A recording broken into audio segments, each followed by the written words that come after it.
I set up my Pi 5 with Arch Linux yesterday to actually have Yay and a bunch of other shit. It was quite a few steps of a process to actually do, but now that I have it done, I have an ASCII aquarium like one of my viewers said suggestion. Plus, I've also set it up on its own screen using GPI opens. Pretty nice. It's a 3.5-inch display. It's a, what do they call it? A clone of an actual display. So it's a cheaper display of, it's a clone. Yeah, everybody gets what that word means. Anyway,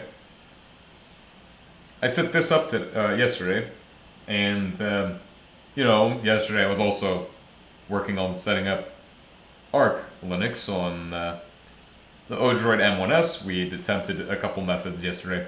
However, today we're going to attempt either OTG or the Ubuntu SD card method to actually put Arch Linux directly on the eMMC itself, rather than trying to do it via the SD card, since I believe it'd be easiest to put it onto this board via one of those two other methods. So without further ado, I'm going to go ahead and turn on the actual lights so we can get started.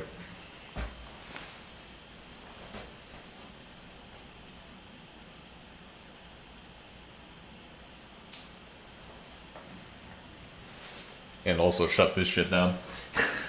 I just wanted to show this off at the start of the stream because it's kind of cool.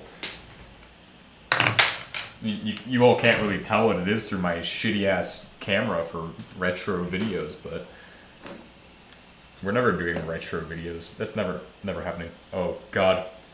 Oh god, the fucking holy shit.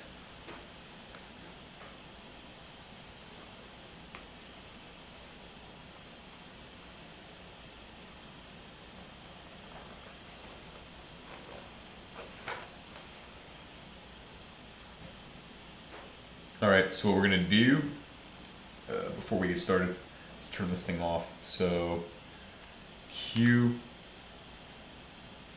clear,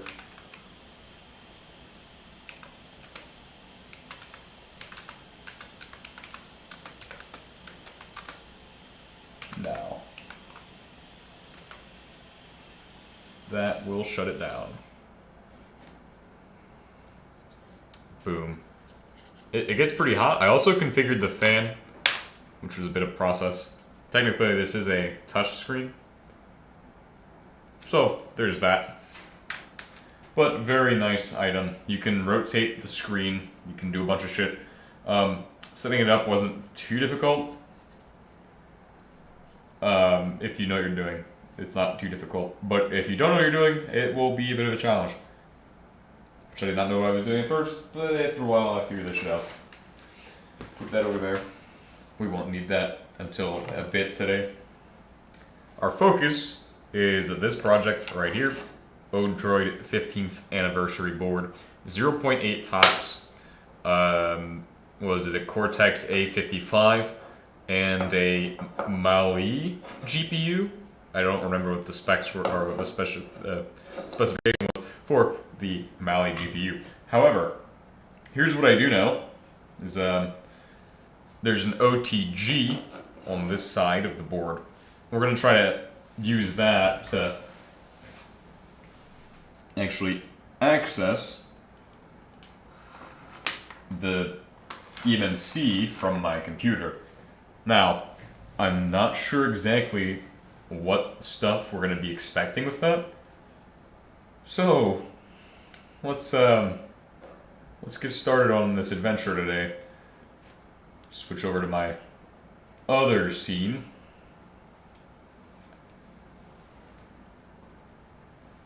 And also set this thing up. It's a USB type micro, by the way, for this OTG. So, I'm going to try and see if we're going to do that today. But I'll have to do some initial research the subject.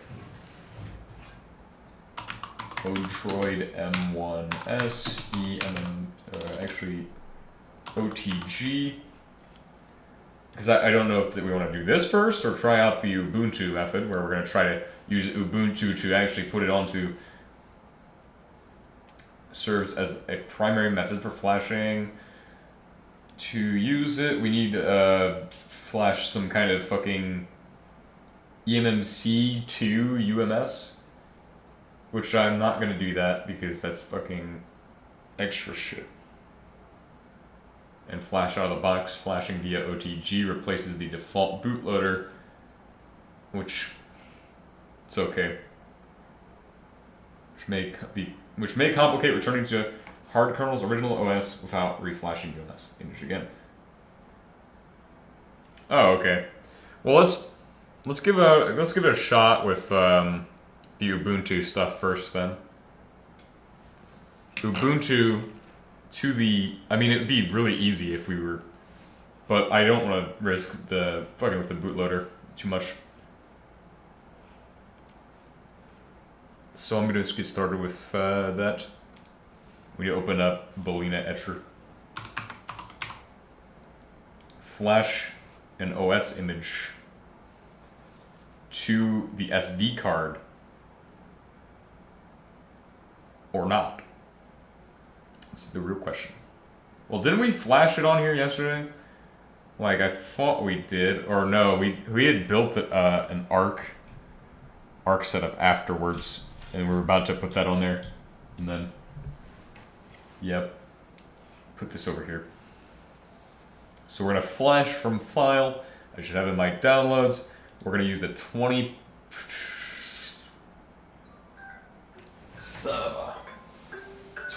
version. All right, pull this cord out of the way. So one thing I want to make sure of is we don't get the Pi cord confused, because the Pi cord is not the spec that the m1s board uses. See, the m1s and the Pi don't use the same spec from what I have researched. Or at least common sense would say that a low power board is not using the same thing as a board that does not meet the spec for typical shit. We're gonna use 22.04. Open that. Select target, mass storage device, which has boot and root on there. So we're just gonna select that, flash to it.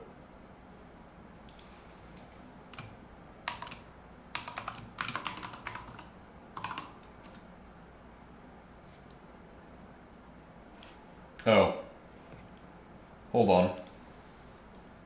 The screen capture stopped. Did it? No, it's working. Working as intended. So I guess I'm way behind. Never mind. Not up to the cutting edge of my stream right here. Holy shit-a-runny. Up the schnuff with the modern standard, bruh. This also doesn't have any weird lights in there, although on the odroid, or on the Pi you have lights, but... Alright, so first it's decompressing, it's gonna take a while. It's gonna be fucking boring as hell. While we wait on this shit to do its thing. I showed you all the archbook promax yesterday. I showed you all that we're making the archpade Pro Deluxe Ultra Extreme fucking archpade. That's what we're working on today, brothers. Oh, ooh. Let me show you all something cool today. This has piqued my interest because somebody made a video on this shit, and I am interested in Chimera Linux. Very interesting distro. It's a distro that avoids the normal shit. Although I feel like most people would argue against this because most people, here's the thing with people is that they typically like to stick to things that they are familiar with, like Windows users and shit. But, you know, this is Like people like GCC and shit, but this thing is based around LLVM toolchain and the Musil-C library. So it avoids GNU and shit like that. Portable for those. Very cool thing. I also like the theming. Reminds me a lot of Astra Linux. If you don't know what Astra Linux is, then just look it up. Very nice. And in addition to that, I've also been informed of Lata Panda, or whatever the fuck this is pronounced as, but specifically the IOTA, because this is a palm-sized 86 single-board computer, which, if I can get my hands on one of these, we're gaming, bro. 128 eMMC, of course, 86 usually, lot heavier on, I think, memory and storage, usually. 4 cores at 3.6 gigahertz, which is pretty high for something that's a single board computer. Here's the Pi 5 spec versus the fucking IOTA. Now, Pi 5 isn't nothing in the fucking... See, they're not comparing every model here, but when it comes to Pi 5, the spec on Pi 5 is nothing compared to like an odroid N2 with 16 gigabytes of RAM.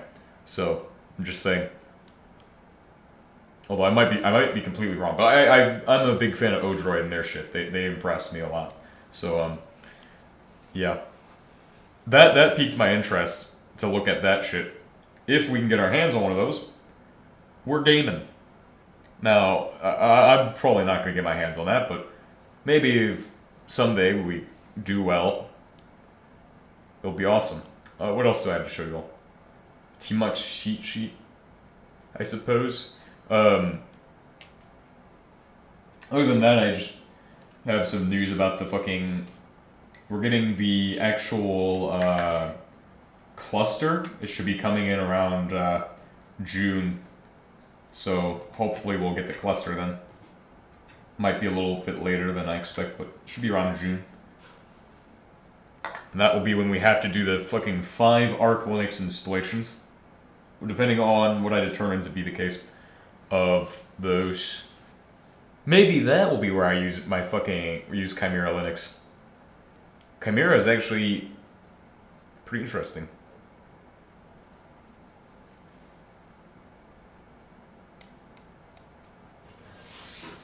Oh, just waiting for Belina Etcher to do its thing.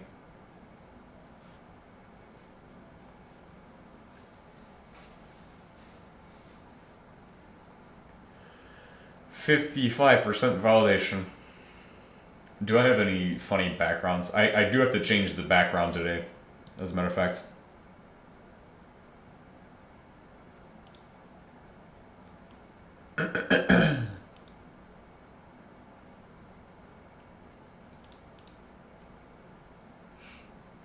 Are they all in download still? Let me check this shit.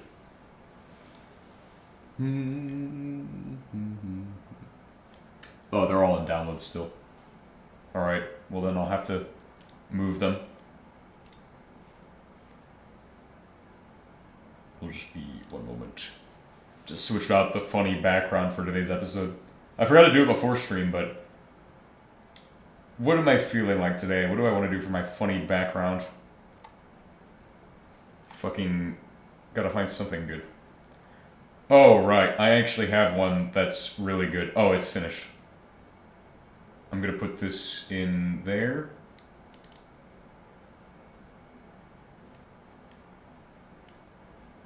Move that to backgrounds. This. We'll use that later. We'll set that up later. Alright. Now I can just add the fucking shit.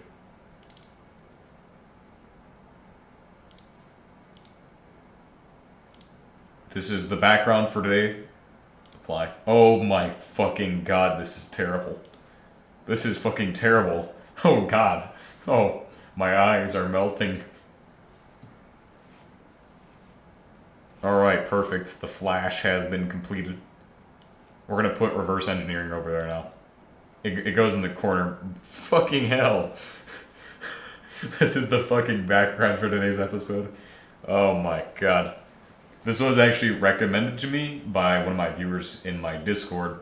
And if you would like to recommend them as well, I will drop a link for you all at this time. Just give me a second.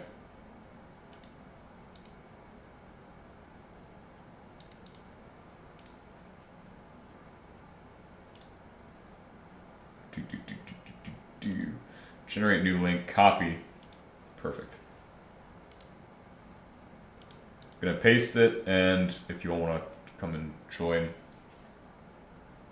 Okay. Okay. There you go, there's my Discord link. There, that's if you wanna join and fucking suggest new dumb shit, like this fucking background of God knows how many fucking Adobe Acrobat images in it. This is called canned recursion right here. Anyway, we should be able to boot Linux onto... We should be able to boot the Ubuntu image, which we're going to use to attempt, keywords attempt, to install the actual Arch Linux distro onto the fucking Odroid's eMMC using my fucking fiery SD card. Super hot SD card. Now, where's that other cable at? There should be a USB-C just dangling around here, hanging out somewhere. So after I get this plugged in, that's good. This is the connection for the thing. Put that in like so. Oh, son of a... Holy shit. Oh.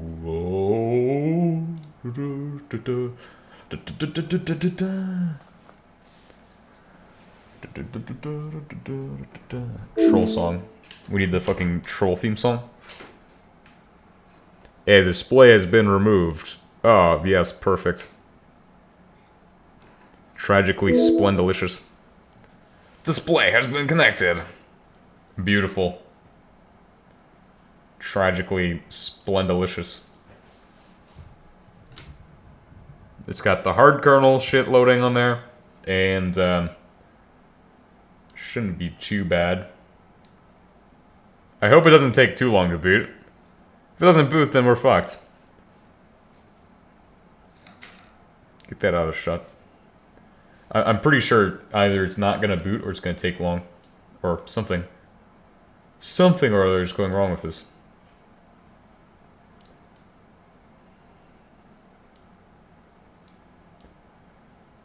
There we go. I'm set up now. Set up perfectly.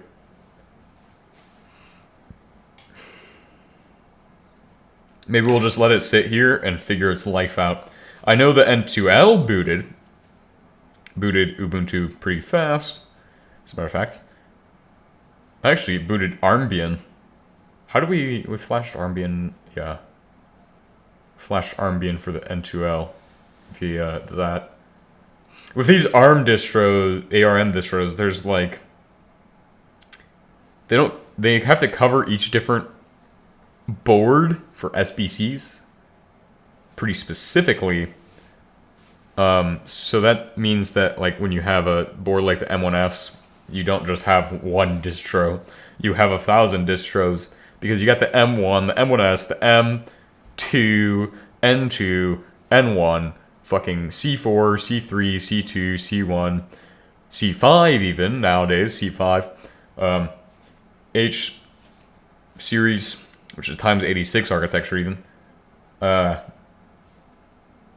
You know, you got all these different boards, but then you got one OS that has to cover every board, which means if you are installing it, you have to either hope you're lucky or you have to be the guy who builds the fucking shit for the board.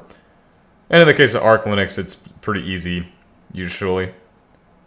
Now here's what I think is happening, is that because it's trying to boot Ubuntu, it's doing some fucking dumb shit. Checking the heat now. It's not actually booting. I don't think it's booting, actually. No, I take it back. It's definitely not booting.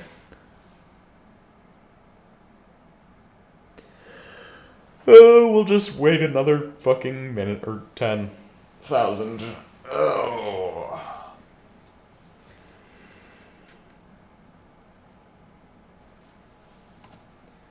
I'll ask the questions.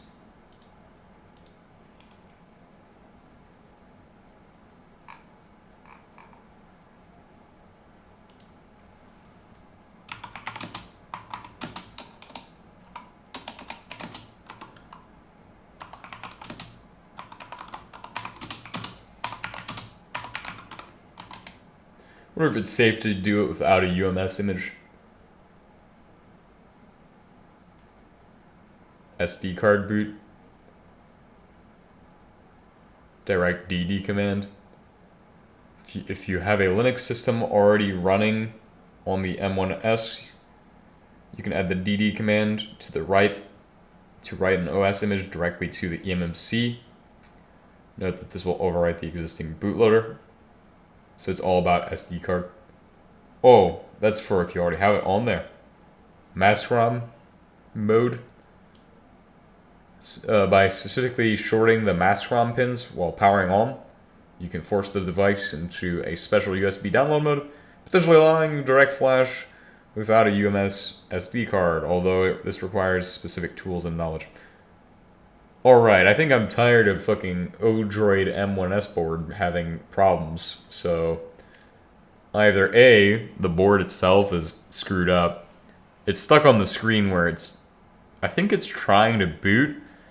I don't know if that's the SD card that makes this screen, or if it's the actual eMMC on the thing itself doing this, with the bootloader and everything. But it's gradually getting more and more colored, so I'm assuming that it means it's going to eventually boot. Or not.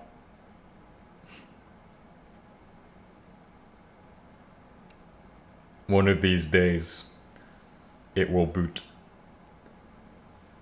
Oh.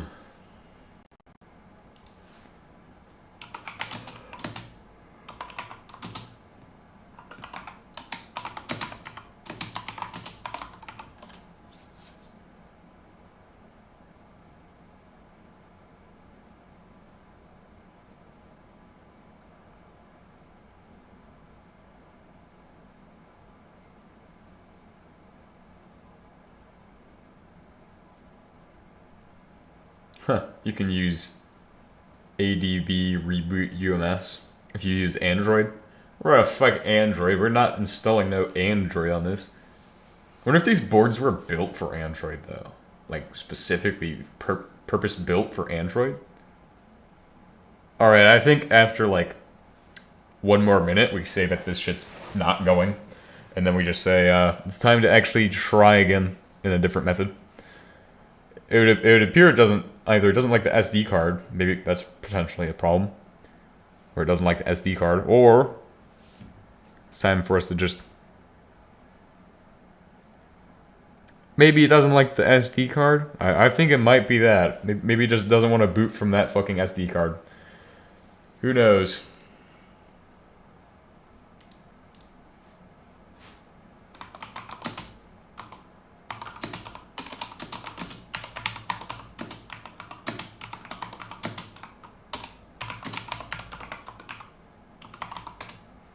Because 128 gigabytes might not be compatible with it. UHS 1 SDR 104 mode for optimal performance. It is recommended to use high quality cards such as industrial micro SD cards, formerly sold by Hard Kernel, which offer significantly faster read and write speeds compared to the standard class 10 cards. The board will not boot from a micro SD card if one is present.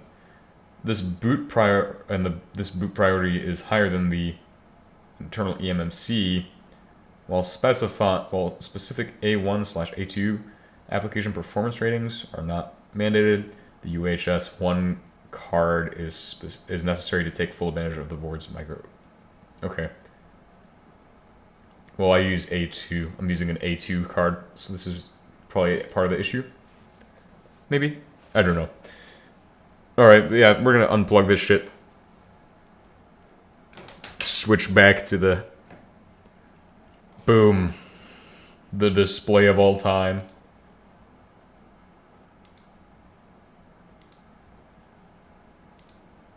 Make sure that the screen is selected. I mean, we just let it run for 5 minutes. Oh god, this might be the worst desktop, but I have to do it because we've been recommended to use this one. So, what's next? I guess we have to obtain a UMS image. No, we don't need that. Get rid of that. We need the UMS image. Saved you all from that disgusting background. UMS image.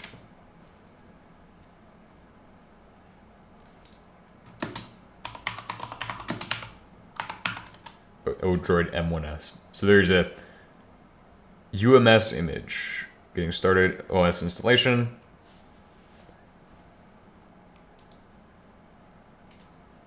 We're gonna go straight to hard kernel since they're the distributor for this shit. And then we're gonna try flashing that on there, since that will get us to OTG mode. OTG Budo mode. Verify you're human. Well, I don't want to fail again like I did last time. Have an onboard eMMC storage unlike prior Odroid boards that offer you to use preferred boot method, SD or eMMC. This introduces a bit of a difficult problem compared to the prior Odroid that one can flash an OS image to the eMMC using a memory card reader. For this problem, what we have achieved is to flash an image to the eMMC in the factory and let users use the preferred OS for their usage from the menu that appears to display. We don't want that shit. We don't want no factory installer. Android? Android doesn't look bad, but I wouldn't use Android. Fuck that shit. Like, I like how it looks, but it's fucking terrible. Terrible OS. This is quite the same method with factory installer. The only good thing about Android is probably the fact that it's so damn secure that not even you can access it. But even then, it's fucking terrible. Install over USB from PC. This is a similar method to the Flash OS image from PC like prior Android boards, that is, or prior Odroid boards, that is flashed using SD card reader or eMMC writer module. Only difference is that you will need a micro USB cable to connect to the m1s PC. Okay. To flash firmware that switches Odroid to USB storage. What? M1s to PC and a small capacity SD card to flash a firmware that switches Odroid to M1. Okay.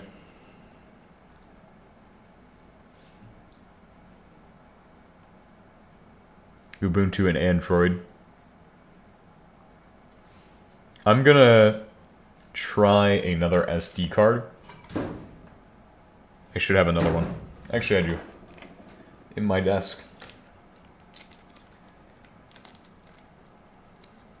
Should be an A1 spec or A2.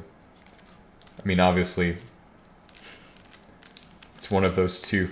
But it's just a fucking shitty ass SD card. So this one actually was fucking fried at one point, where I had bricked it with Windows, and it made my SD card fucking unusable. That was a thing that happened. So I have this card, which is 8 GB. It says 8 GB on it. It's literally all it fucking says. Normally you expect to get a fucking specification. No. You get like all the specifics about it. I'm not going to mount that because I'm pretty sure that's just a fucking... Well, what is it? Mount it. GDC.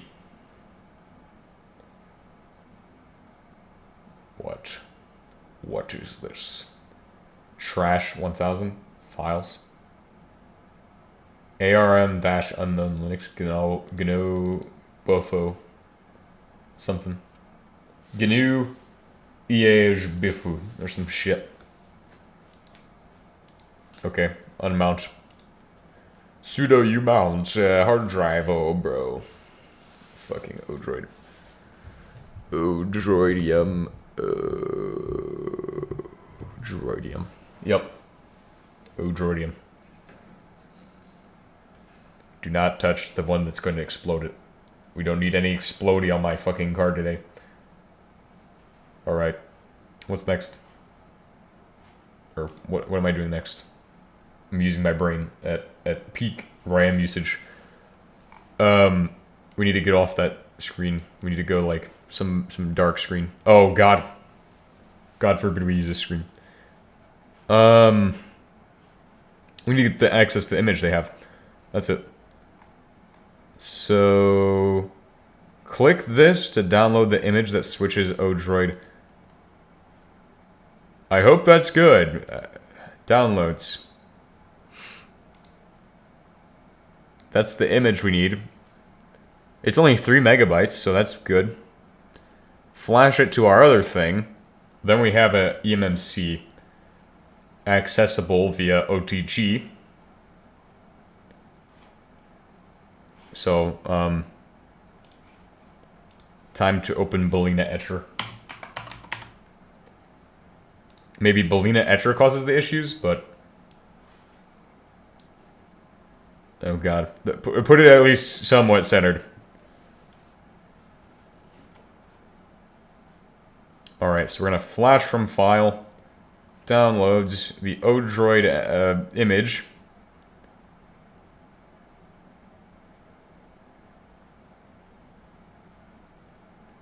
Looks like this is not a bootable image, which is not pure to contain a partition table and might not be recognized by your bootable device. Cancel that. Hold on. A little more research. What the fuck, man? What do you mean, what the fuck? You mean the background? The background? The light mode fucking website? With the installer image. Whoa, okay, we're not doing that. Or eMMC. Flash using SD card reader or... Alright. In Windows, Odroid m1s will be presented as a USB device. Oh, okay, well that's cool. Nice. Well, maybe the image needs to, does the image just go on there? I mean, like, we'll just flash it anyway. Who cares that it doesn't contain the shit it needs? WD green. Did I put it in there? Is this it? Oh yeah, it's already plugged in. Background is a mess. Well, yeah, it's part of the joke. That's literally the whole joke.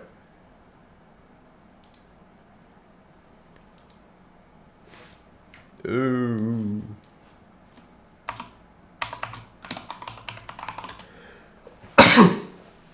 I mean, if you don't like it, we can't do another joke. I've been told to use this joke. Apparently, the image was successfully flashed in record time. Well, that's good. We'll try it out now. It'll probably just break. Or not work. I expect it will not work. Okay.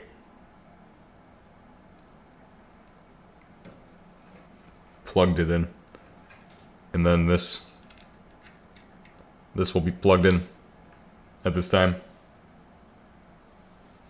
And then it should be in, like, it's not registering on the screen, and the screen should be in automatic.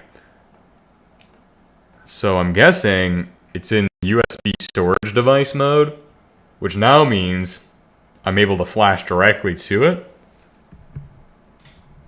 Oh god.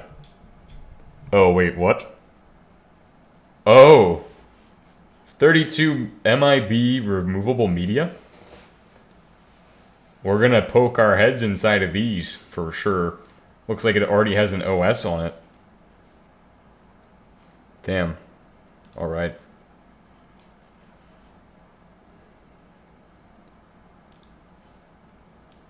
God, the background is just so painful this episode.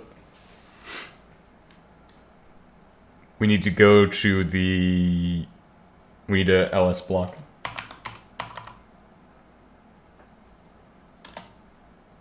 So we have SDA 1 and SDA 4. Interesting. So SDA 1 is probably the bootloader. So we're going to mount both of those at dock. LS, actually. Yeah, just LS dock. Or LS. Is dock even there? Yeah, he's there. Good. Need him there. Alright, so then, let's see. We need to mount /dev /SDA. SDA 1? Because I'm curious what SDA 1 is. It's only 32 megabytes for the partition. Mount it to dock.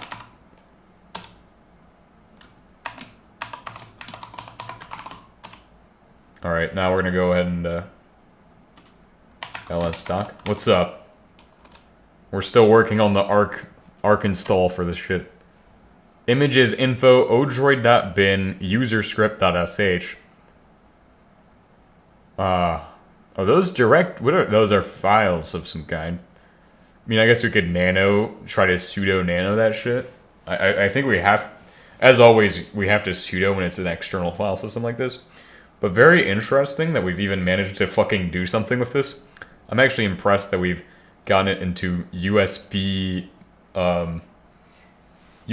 dock mode or mass storage device mode. That was actually way easier than I thought. I thought it was gonna be like 30 fucking steps to get this one board to do this shit that we wanted to do. Alright, maybe we need to... So there's the odroid bios.bin. User script. I have a question now that pertains to Libre boot. Free open source BIOS UEFI firmware. Okay. If we can use this to potentially bypass around their bootloader, because I don't like their bootloader, or I don't like proprietary BIOS. Although there's probably not proprietary considering these guys are pretty interesting installs. Is this just for x86? ECC Sport. Was there? Right, let's go to the FAQ. Maybe that's a frequently asked question. Hardware compatibility. Intel hardware. CPU microcode. AMD hardware. I'm using a Cortex A55. Can I figure out how to do this? Wonder if that's a question. That's a good question. Windows. Operating systems Windows. Are other operating systems compatible? Bro, this is crazy. Why am I getting distracted with this shit? Wait, oh. Well, I guess it's not a frequently asked question. And ARM-based motherboards. Perfect. This is good. This is good. Oh, y'all can't even see my hand. Haha. This will be amazing. This will be perfect. Ooh, look at all these fucking ThinkPads, bro. That makes me fucking... Bro. That makes me feel so good, bro. God damn. The most fucking amazing laptop available. Oh, what's this? A fucking... Looks like, CSGO computer? Is that like... Oh. Xbox 360? Maybe? That looks kind of Xbox-like. But I don't think it is. I think it's in like an actual computer, like Pentium 4. That could be an Xbox 360. That'd be fucking cool if it is. I know mine doesn't do any of that shit. Mine's not ready to move on to the next life yet of becoming a Linux system, an Arch Linux system. As a matter of fact, I may actually be able to put Arch Linux on it now that I know how to put Arch on it, on shit. OpenTron 6300. Damn. I know Dell Optiplex is probably somewhere in here. Oh, just a bunch of ThinkPads? Oh, yeah. 7020s? I know where I can get some of those. Damn. Oh, man. Now I have to get my hands on them. I just gotta wait a little bit longer, then I can actually pick them up for, like, no cost at all. Literally no cost at all. I just gotta wait a little bit. But that is spectaculoso. Like Dell Optiplex. It's one of those computers that just makes you go, damn. Just like the fucking ThinkPads, bro.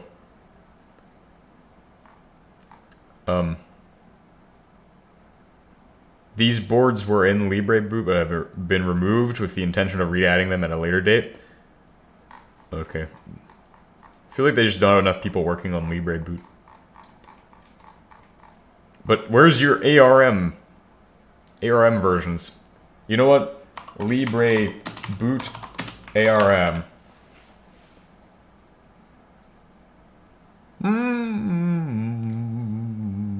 Where's your ARM shit? U-boot payload on times 86 and ARM. Refers only to ARM 64. I've never heard of ARM 64. I've heard of ARM V8 and like V7 and V9 Alpha now. On Libera IRC, who ported these boards to Libre Boot. QEMU times 86 / ARM 64 virtual machines are also supported? Damn. Fascinating. U-boot integration in Libre Boot is incomplete, which is kind of a bad thing. I wonder if we could use this shit to actually put it into our fucking SPC. Get it set up like that. That'd be fascinating, but I don't know. Formerly known as GNU Libre Boot. Very cool. There's a U-boot payload though. Very nice. I don't think this is helpful to us though, because our goal is simple. Our goal is to figure out what we need to do to put Arch Linux on there. And I'm pretty sure that the this is kind of important. So, alright, but there was another LS block called SDA4. So, ls doc 2.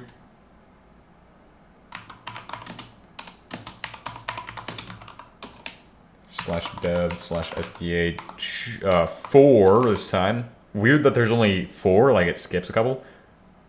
Then doc 2.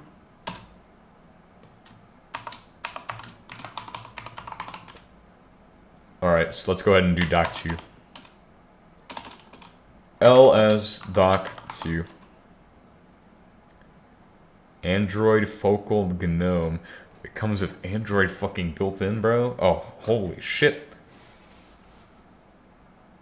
Alright, let's just do a very nice, simple solution to all of these. I want to see in all of them. Tell me now everything. Alright, so in doc Android, you have info, pretty name, self-install, odroid m1s-41 image .2 / focal gnome contains info pretty name Ubuntu. This is what they were talking about when they were talking about the factory install image. So it automatically installs or can install these using a firmware that they have built in of some kind. We're going to do another one / and then do this, which should give us even more information about what's inside of them.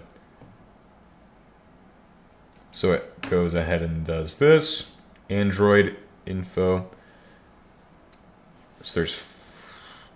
Okay, it appears that that's the endpoint for all of them. Because at this point... No. These aren't... These might be files with no extension, but... I mean, it'd appear like these are like actually the endpoints, probably. Let's try -A. See if there's anything else besides those. There's also images for them as well. So I say we can probably get rid of dev/sda for, because it's just extra bloat.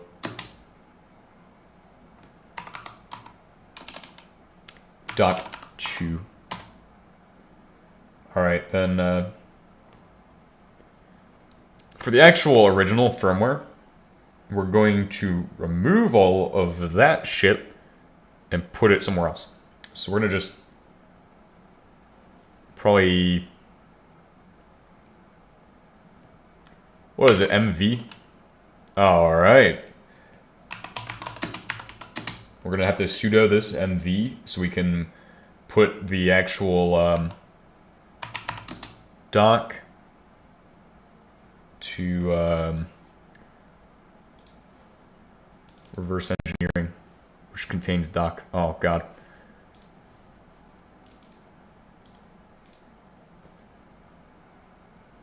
Dev SDA1 odroid m1s original.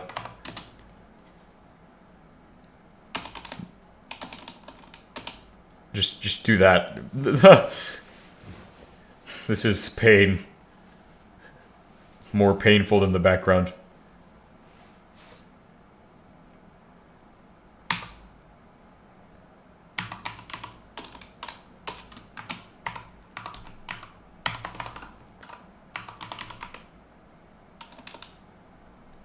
That, oh my God, I put a space in there.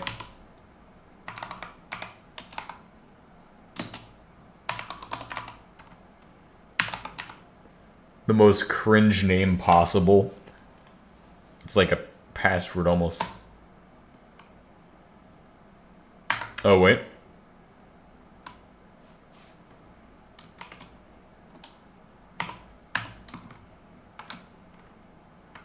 Enter. What do you mean cannot move ls? Caps. Ls? There's a doc there. Yeah, there's a doc. So you cannot move doc to dev sd. Oh, wait. I fucked up the path a little bit. My brain shut off. Something like that. Here we need to put in not just the desktop part, but we need to put in the fucking... Not just dev SDA1, but reverse engineering. Continuing with our cringe names.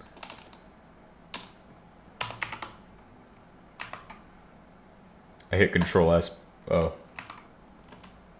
Oh, God.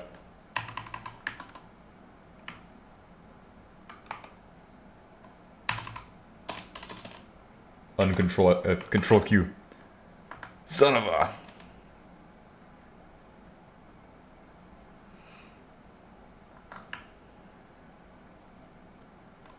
It's just in here.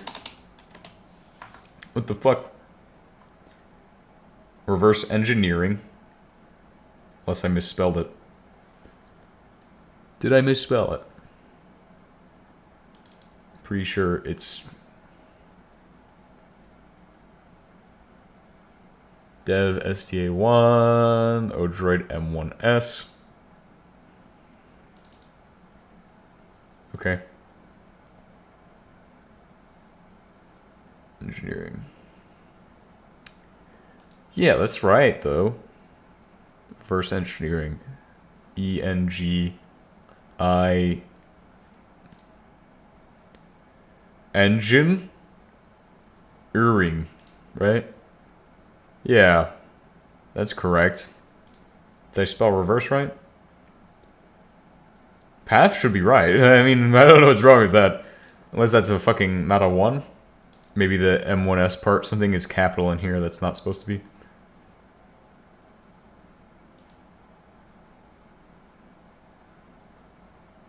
Oh, directory busy. Busy with what? You know what? Is there a way to force it? Like dash F?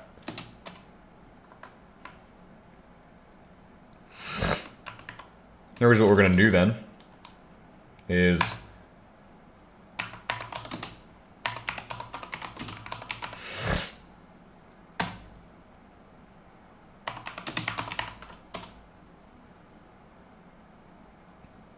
Alright, we're going to remount it.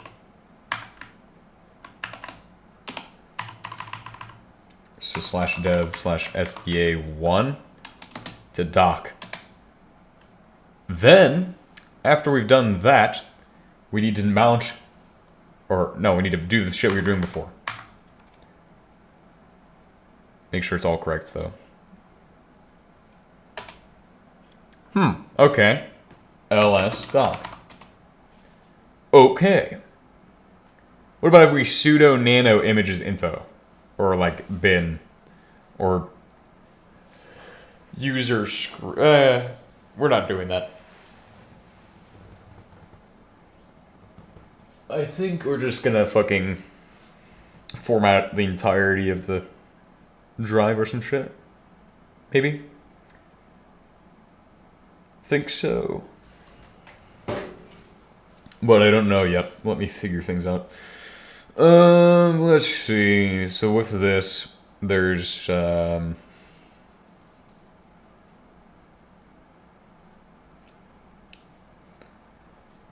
gotta think about it. I got an ls block about it. LSBLK about it. So yeah, that's 2.2 gigabytes of just random shit we don't need. There's 58.2 gigabytes left over. We're gonna just mount that shit. Then we'll try removing just formatting the whole thing. And it said you need to do gdisk, but I don't think we're gonna do that. We're gonna just fdisk. Make a MK, or make the MBR instead of a GPT partitions. I don't know. I just don't like this shit. This shit's fucking confusing to me. This shit's this. Why would you have two? I know why they have, but is the SDA1? SDA1's like their bootloader. They have allocated 32 megabytes to their bootloader. We could try looking at ARM bootloaders.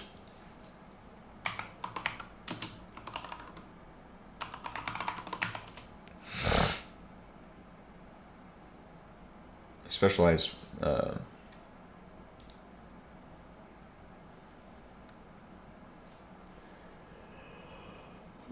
system bootloaders for larger ARM systems running Linux. Bootloaders like U-boot, Redboot, or Barebox initialize RAM. Actually, I think we should odroid m1s. Actually, maybe they have information on it here. So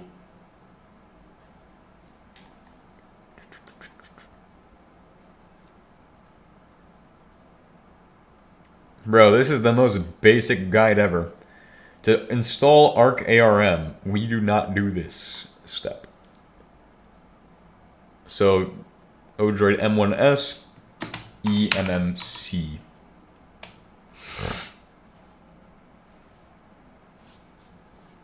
It's got 180 megabits per second,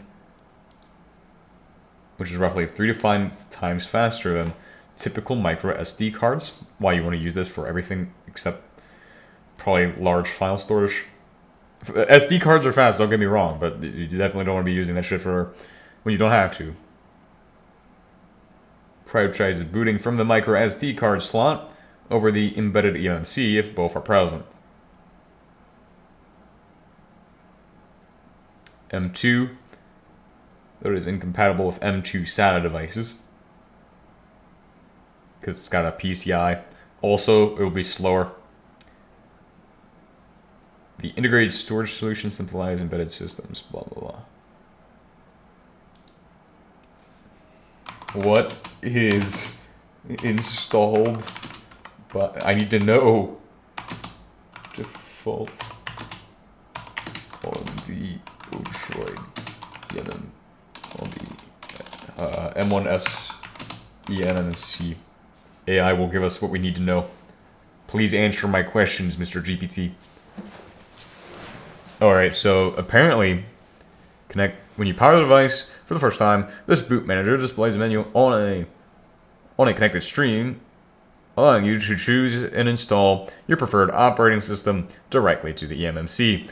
These options typically include Android 11, Ubuntu 20.04 server, Ubuntu 20.04 GNOME desktop, so the eMMC contains necessary firmware to initiate.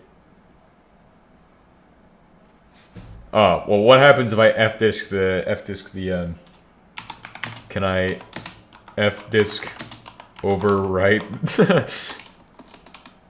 fdisk the eMMC? I have it connected, so I mean, there's no stopping me now.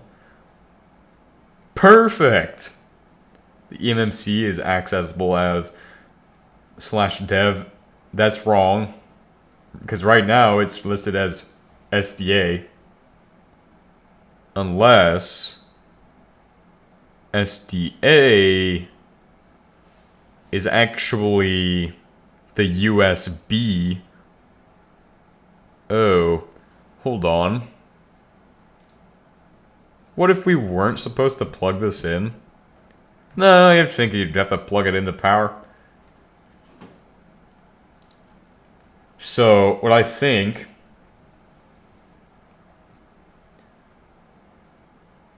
What if we unplug it from power while it's still plugged in? Well, it'll still work, right?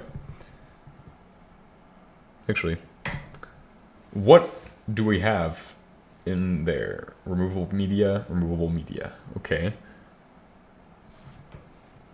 Am I just accessing the SD card from this?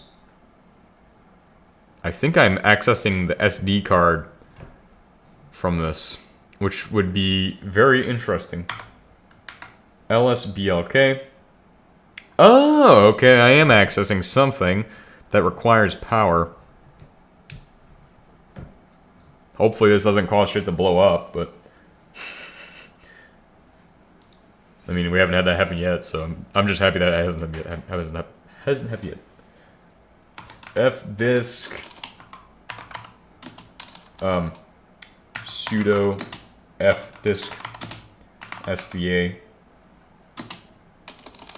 or /dev/SDA.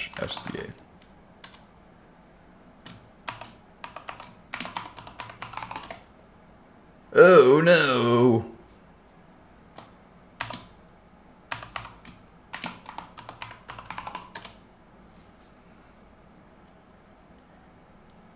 Be careful before using the right command.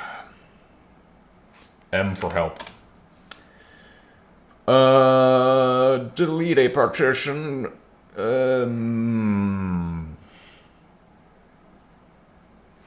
D, delete partition. 1. Hell yeah. Hit it with that O. We're gonna create a DOS MBR label. Hell yeah. And then I'm gonna just fucking go by what I think I should do for this shit. Because I ain't doing none of that dumb shit. So we're gonna have to figure out what kind of shit you need to put on there to actually get this shit to work. But it won't be that hard. Because it just needs a couple extra things, probably. Like bootloader information, shit like that. I don't know exactly what type of bootloader it needs, but something like that. Let's see. Next up, we need to make a new partition. We'll call this one boot. It has 8 gigabytes of RAM, which means we can have up to 4 gigabytes of swap, by the way. Extended container or logical partition. Primary 1. We'll give this one plus 1, or actually no, let it do that. Plus 1 gigabytes. Boom. Now I also need to add swap partition.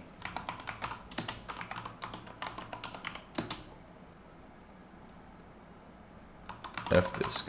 How do you make a swap partition in Fdisk, bro? Change its type to ID 82.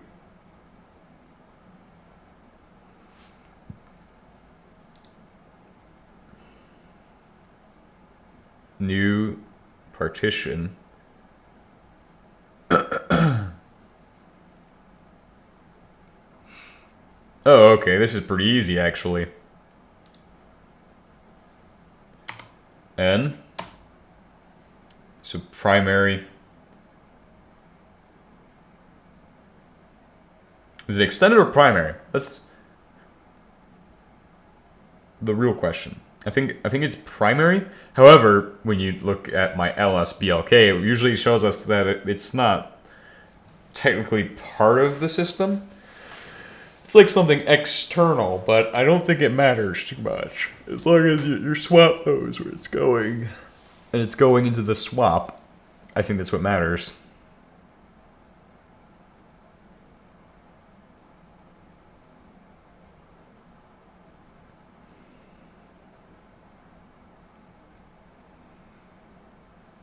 Make the swap partition immediately? Okay. Enter hex, so okay. So to create a new partition, except, okay, I guess we'll just create a new primary partition. P. Default. First sector, default. Plus 4G.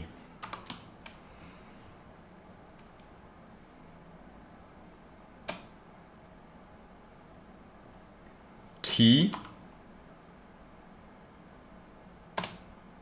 Partition number 2, default 2. The type is the hex is 82, and yep, Linux swap / Solaris.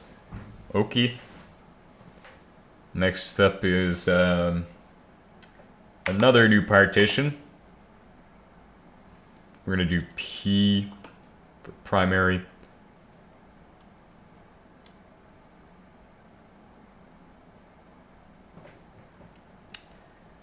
And if we set the boot partition, yeah, we'll figure that out in a second. Primary 3. Yeah, that's good. Default. But we also need to change the type of 1 to a different type, because I think it needs to be a VFAT if we do the MBR setup.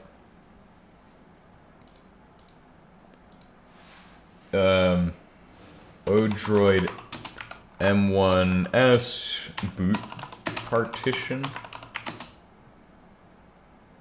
format, I guess. Should be created using the label boot. Fuck that shit.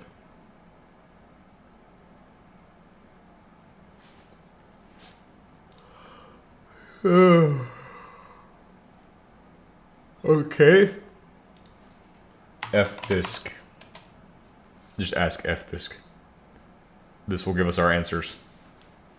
Trust me, AI knows how to install Arch Linux better than I do.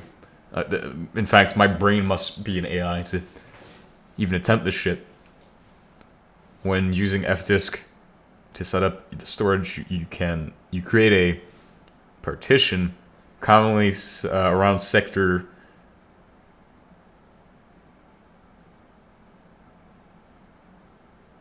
so it's already done. With a label like boot. Okay. Well, then that part's done. So then I could just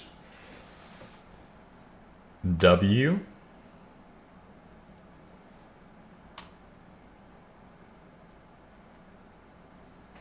Alright, so we're gonna MK or KFS. Actually, we're gonna LS blocks. I don't know what my blocks look like. I don't know what they're looking like. Partitions.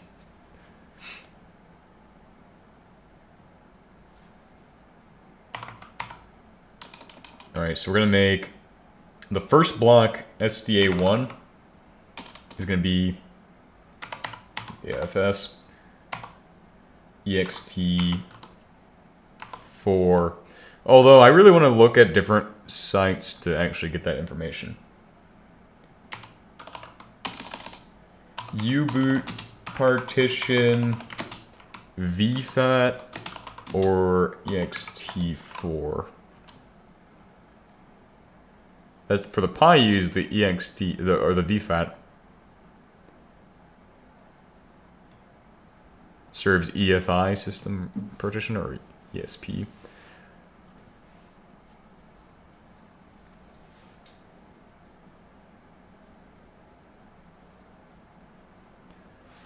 You have only have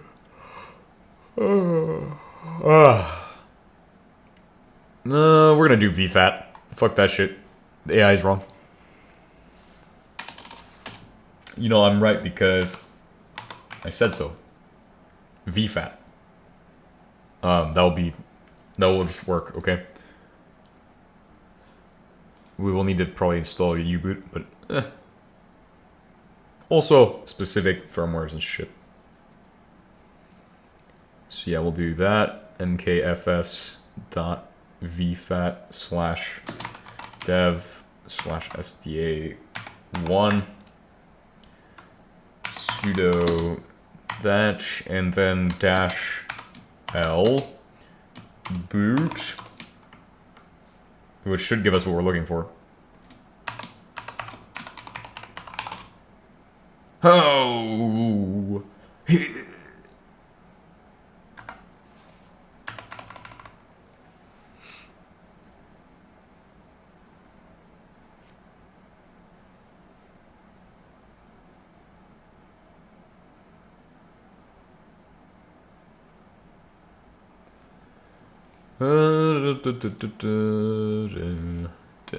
What is it?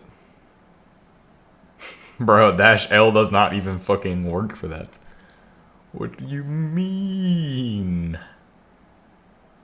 Oh, -N? Duh. Oh yeah, got it to boot. Got it. No, didn't get to boot, but got it to put itself there. That's good enough. Made it into a boot. Swap partition. Okay, now this one is where it's make swap. I'm pretty sure that's what this shit says.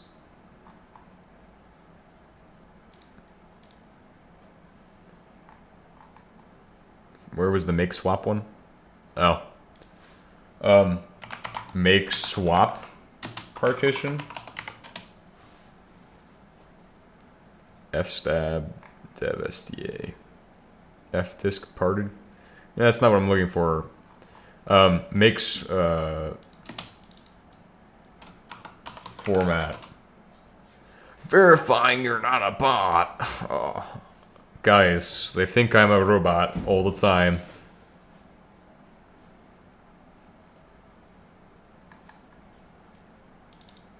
Or actually, format partition as swap.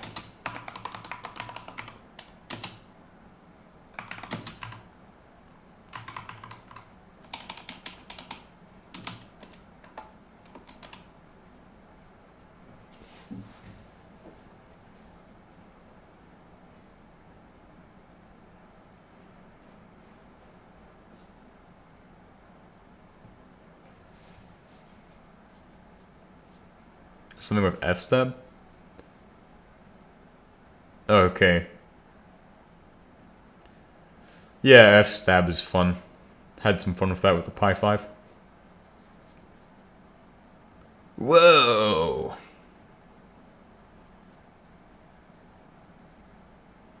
flok. Ah, here we go. Swap archwiki.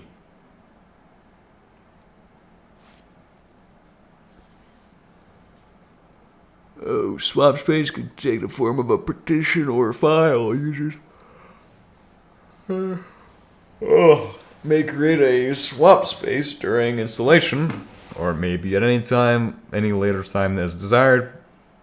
Swap space can be used for two purposes: to extend virtual memory beyond the installed physical memory, and also for suspend to disk support.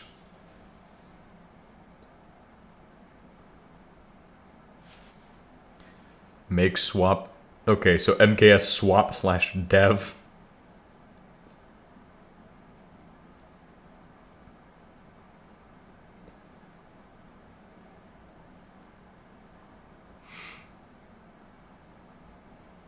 Okay, cool. Sounds good. Okay, swap. Call it swap.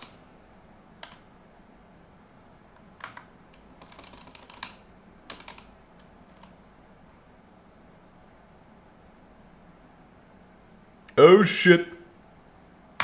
Oh no, we gotta redo that VFAT one. VFAT-N. I did not read my commands correctly. Did not read my shit correctly before I fucking put it in. It's gotta be SDA2. Pretty sure SDA2 in the LS block was the one we want. So SDA2, yes.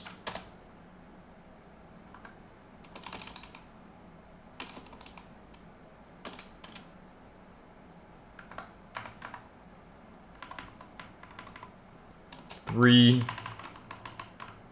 Call it root. Nice. Actually, don't do the VFAT for that one. It's got to be EXD4.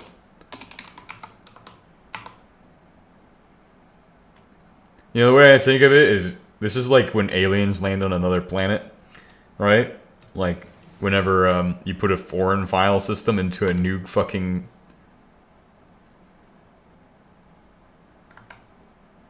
Excuse me, what the fuck is invalid blocks?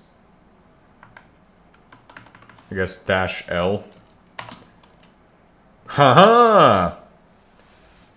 Apparently mkfs.ext4 and the other one are two different commands. Alright, let's go ahead and lsblk. So it finished up. Alright, lsblk. So now we have the three partitions done. SDA 1, 2, and 3. That's boot, swap, and root. So the next step is trying to get this shit to work. Or actually the installing process. Which what we're going to do is fairly simple. It should just be a sudo bsdtar dash... What was it, XYZ or some shit? Alright,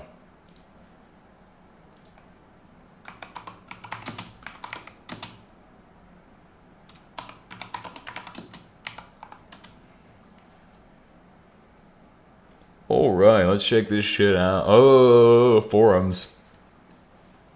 Wiki. We like archwiki, guys. We like the archwiki a lot.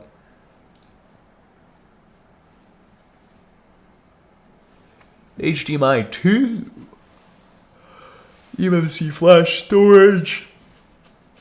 It's not the same as the m1s, obviously, but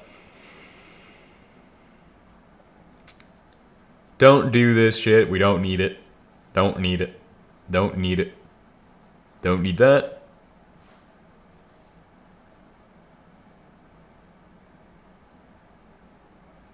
So now it won't actually... It won't be able to boot without having the fucking... Okay. This will make it easy. But, let's check that bsdtar command at the end. I'm pretty sure these are like a link of some kind. But we don't need that. Because we are just doing our own custom shit. So we already have this. We need to just bsdtar xpf dash C. Oh, hey, we need to mount first. All right.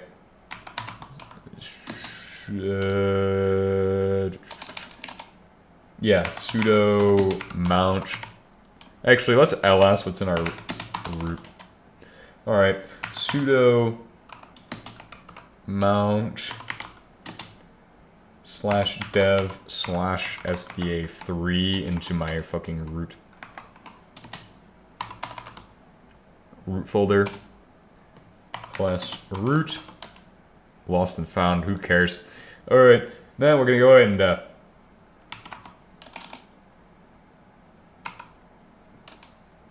do that other command. Sudo bsdtar-xpf arc arm something arc linux arm latest, I believe. Yeah, arc linux arm-a arc 64 latest. Arc linux arm dash a arc 64 dash latest. Believe it's .tar.gz.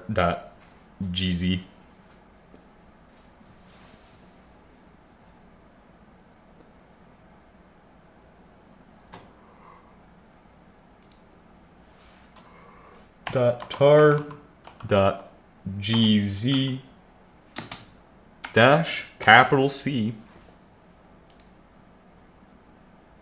root.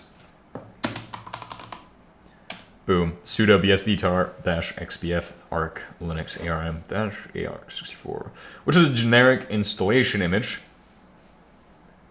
which will enable us to continue. Let you all see the beautiful, beautiful ARM board as we get ready to fucking deface this thing with Arch Linux. With a direct installation via the fucking SD card. It's hot right where the fucking thing is. God damn.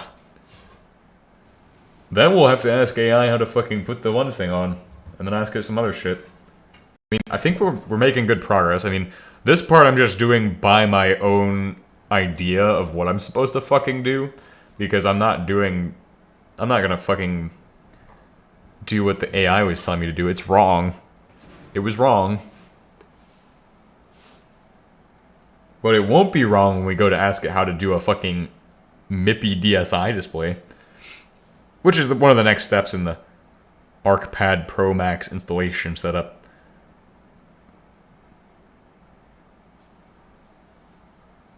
Is it hot? Is it warm? It is kind of warm. I can kind of feel some heat.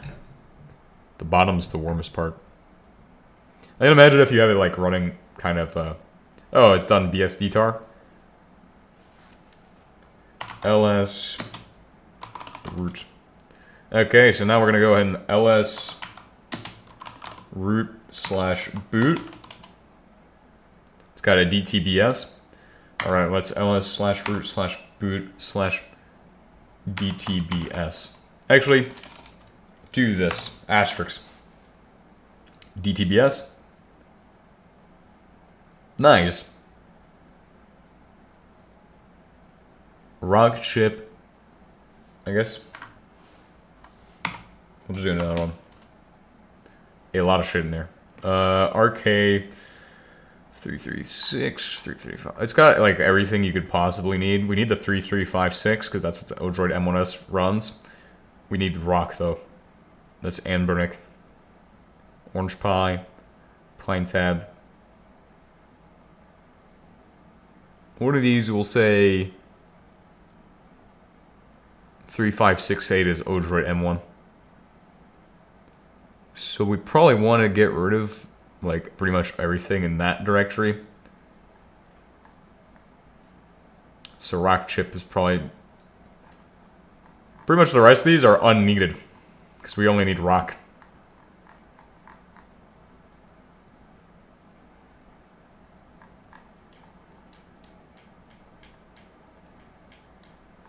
I don't really know how do I RM You know what? I'll just fucking...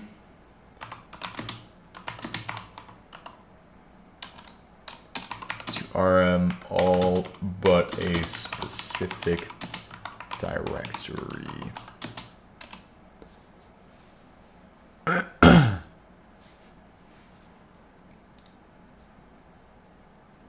This is way too complex for me.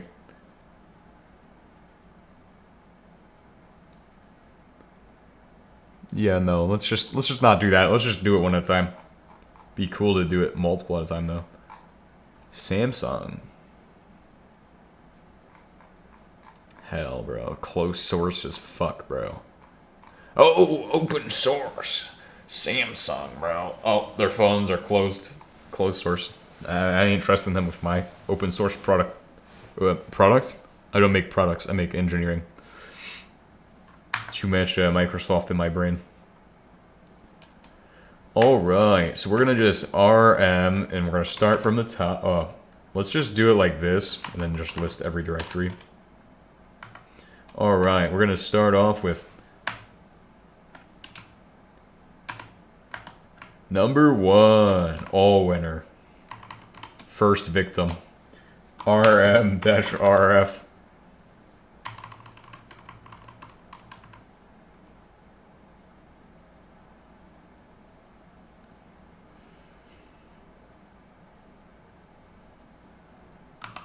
DTBS / all winner.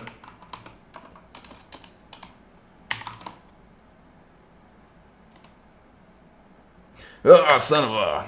It's time to sudo super user do that shit.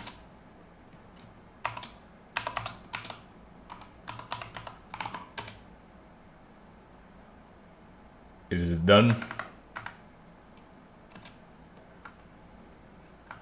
Next victim is going to be AMD. Goodbye, AMD. We are sudo rm-rfing you. AM logic. Good thing they all start with AM. Next one is APM. Apple.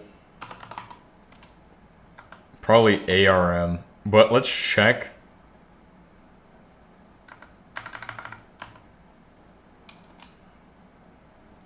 DTBS /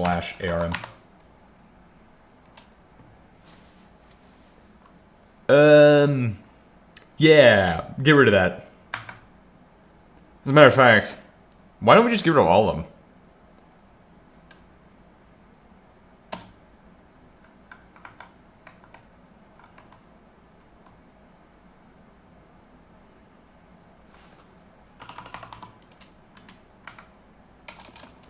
ARM, Broadcom,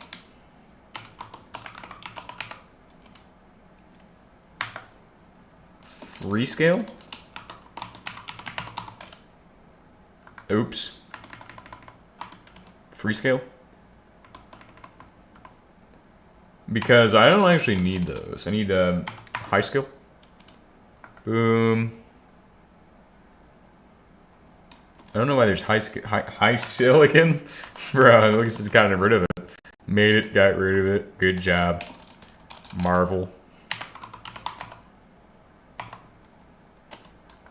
MediaTek. NVIDIA and QCOM. NVIDIA. QCOM. For now, we'll just do those ones. We're going to go ahead and investigate reverse engineering.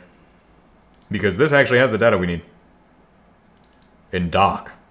Doc DTBS contains 6.1.0 Rockchip ARM, which contains a system link file, and Rockchip with the RK3326 odroid M1 M2. Oh, here we go. Odroid G02, okay. I don't know why they have a 6.8 for the odroid. But we're going to copy all of these and put them into there, probably. Probably copy this whole fucking directory into the one we want. since we need to, basically when you do this shit, you basically take from an original distribution, like, for example, Ubuntu, and you just shove the firmware, and in this case, the bootloader packages we need, into the other thing. So if it doesn't fucking work, then you just fucking shove in some more of these packages. So, you just kind of grab shit and shove it in. It's a Franken distro. Alright, so we're gonna need a sudo. Actually, I'm gonna clear the screen. Sudo cp yeah, slash, actually do this, slash desktop slash that shit reverse capital engineering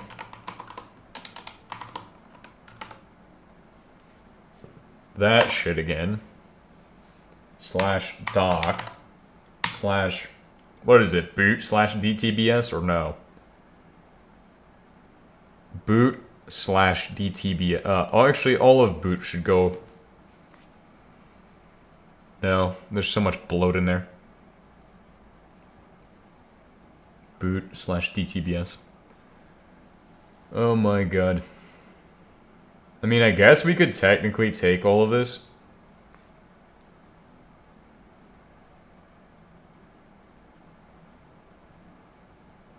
And put it in. I mean, what's stopping me? Open a new tab. Oh, I can't even look in there. Good god. Oh wait, and this is it's in root. Wait, is that mounted? Oh god.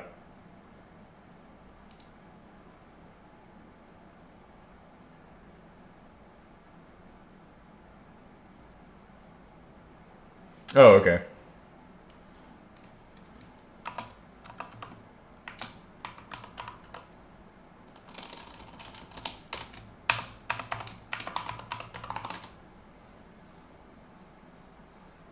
Oh, what the fuck?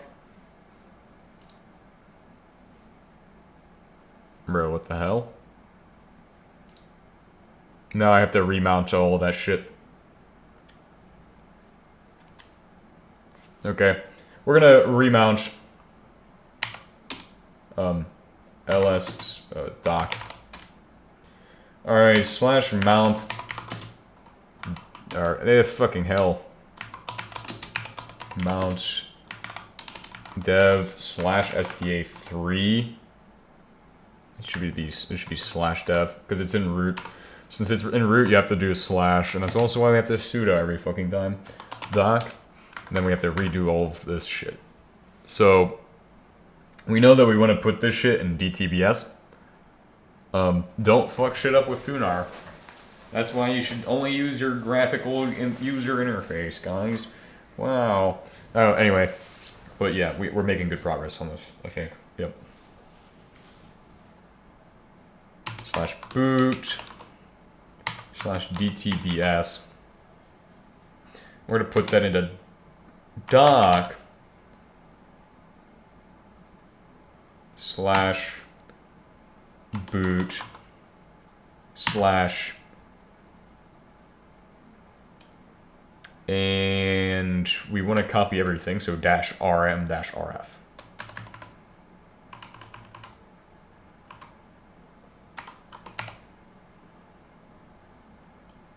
Oh no, dash rf. Yeah. And in addition to that,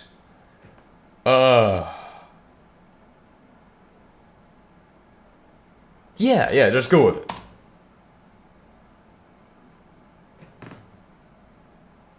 What do you mean can't stat that?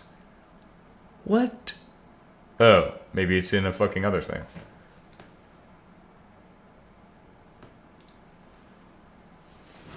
Is it active? It's like, no such file or directory. What do you mean, no such file or directory? It is literally slash DTBS. Oh my god, bro. This is when shit gets unreal. Engine 5. So Unreal Engine 5 right now. Is it hot yet? It's kind of hot. Bro, this shit's not that hot, bro. They are great engineers at Odroid. Or I'm just not running it hard enough. Well, soon enough we'll find out how that works.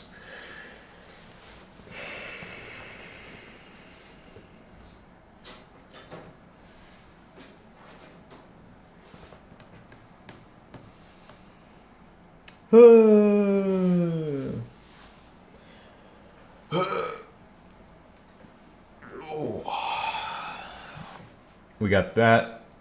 We have to do some shit.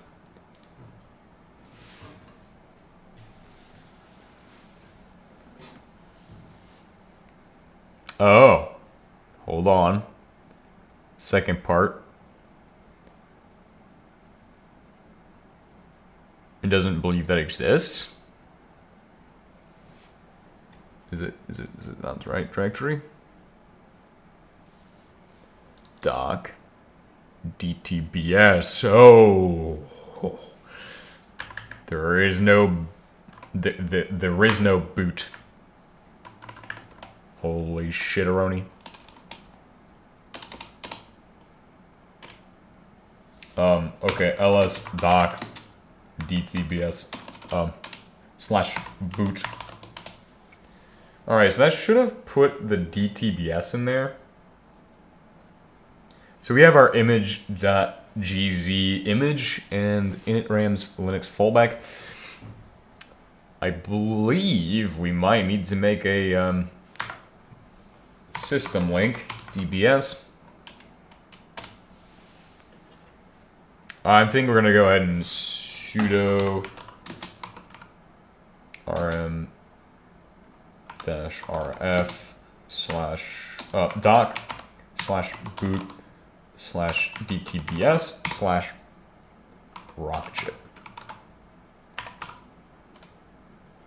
Alright, now we're gonna go ahead and do ls doc / boot / dtbs. Gives us that. Now we can go ahead and ls that and then hit an asterisk on that. We have the RK356 odroid m1s DTB rockchip, which is okay. I guess the .dtb then / asterisk. Anything in there? Okay, the odroid ARM64 rockchip contains all of that, and it contains a couple DTP files inside of the one after that.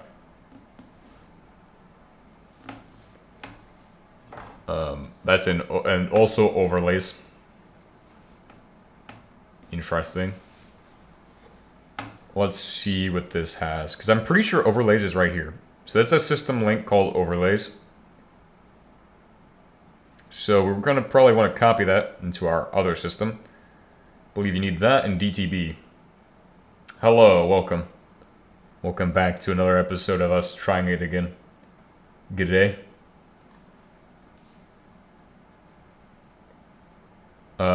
Let's see, config ini. There's this. Clang. Config as GNU. What the hell? I don't know if we need these. How's the progress? We've got it to where, holy shit, the config is fucking massive. Well, we've got it to where we're able to edit the actual eMMC itself. So hopefully this gives it a better chance of booting. Although, I think that there was definitely issues with us trying to boot from an external eMMC. So, let's see. These are system links. Link to m1s 6.1 odroid. That should be in DTBS, probably. Rockchip. Maybe overlays. Yeah, I know we need VM Linus, or whatever the fuck. I think we also need overlays. DTB 6.10. Yeah. We're not using this config, I don't think. I mean, I hope not, at least. Init RD images. These are like system links as well. This is links to the DTBS folder. Or, what are these linked to? No, these are not system links, but they might be? Question mark, question mark, question mark? The boot.scr, a boot.scr BAK. What did the thing say from yesterday? Let's actually go find out. Arc ARM odroid m1s.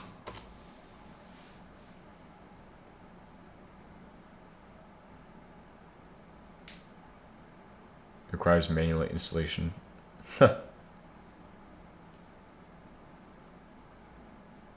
Oh wait, maybe the AI could guide my intelligence again. Oh, we're on kernel 6.12.1. Installation requires custom U-boot compilation or flashing, as a standard Arch Linux ARM generic images do not include the necessary Rockchip U-boot binaries for the m1s. Which is true, so we had to steal the ones from the fucking Ubuntu one. I'm pretty sure we're following along with what this guy did and his fucking bullshit. Yes, so we have to copy vmlinux bootlogo.bmp.gz. So I don't think we necessarily need that. RK566 config.ini. Was that the thing we looked at that was fucking long? Alright, so we're gonna do that. So we're gonna copy these to the thing. We tried it yesterday. I didn't do it right. Alright, so the next... let's just do these side by side. Pop out the tabs. Oh, you haven't seen the background yet. Congratulations, you're about to be graced with what I can only describe as what the audience has given us. As a matter of fact, let me move this. Let's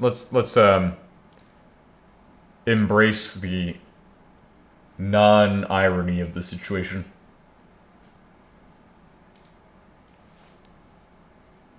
Embrace the moment and enjoy the great eyesight.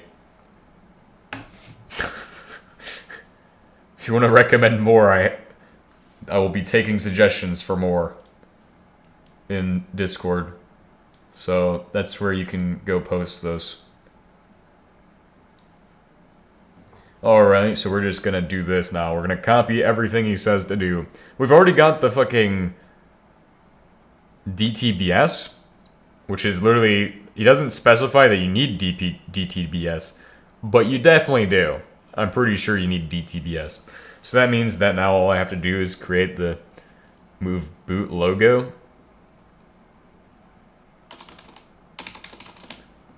Exclamation mark Discord. Yeah, the link's at the top. Boot-logo .bmp.gz.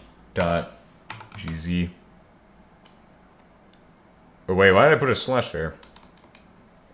.gz. Bitmap image? Bitmap? What? What is bitmap? What is this shit? What is this shit? I am actually kind of curious. Please enlighten me on what the bitmap image is. Oh. What is in here? Boot logo?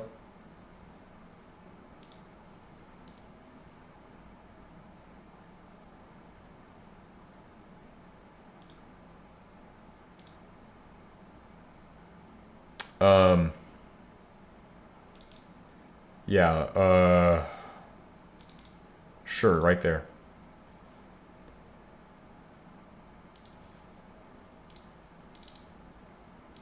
Ah. Uh-huh.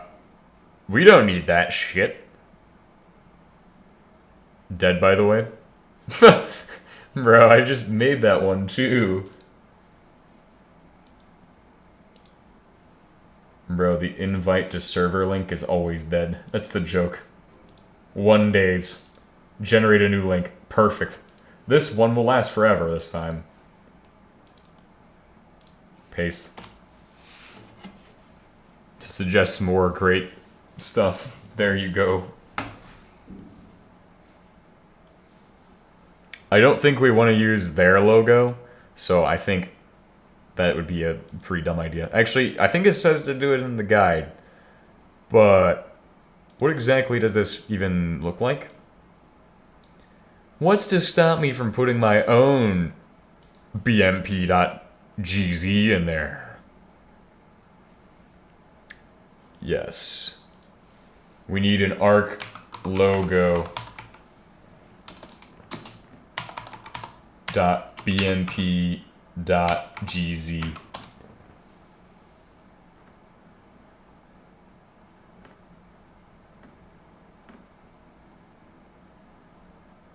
No! Oh, splash arc.bmp. Alright. That will have to be done using a bunch of fucking baloney. We'll skip bootlogo.bmp for now. .gz. We'll skip that for now. That will be a later project. So we'll make our own bmp.gz to shove in there. I'm pretty sure it needs to have that, so it's like, oh, where's our bmp.gz file? Oh, it's right here. Oh my god. But we're making the ArcBook Promax, not the hard kernel Promax. We're making the ArcBook. I'm sorry, ArchPad Promax Ultra Cardboard Box Edition. Promax.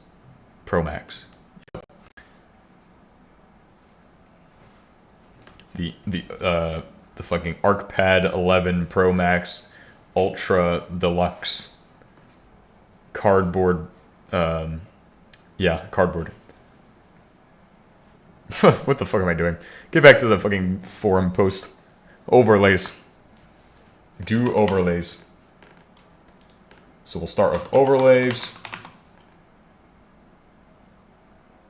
No, hold on 1 second. What are we?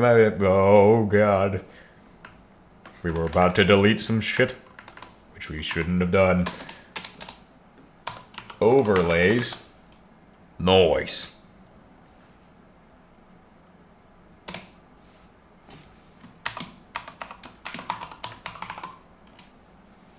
So we got our overlays.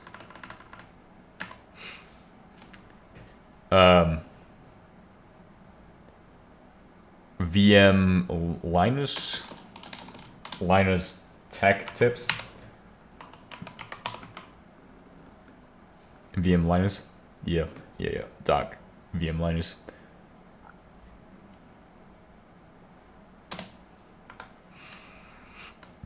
config.ini and then the RK3566.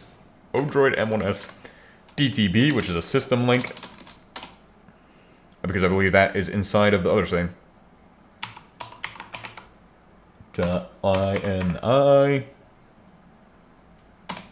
Done, and then the last part, which will be the DTB file, which I believe is a system link. If we go back to the doc, to our here, we have DTB. I'm gonna copy DTB, and also the okay, yeah, copy that shit. So there's a DTB. I think I'm gonna copy all of those. Can HBM running on Waylandcraft? I don't know. It'd be cool to see though. If you try it out, let me know. I haven't tried out Waylandcraft. I actually don't even play much Minecraft in my free time. I spend it staring at programming. Were you here for the Pi 5? I think you were. Because when I did the Pi 5, we're going to do DTB which is a system link to what?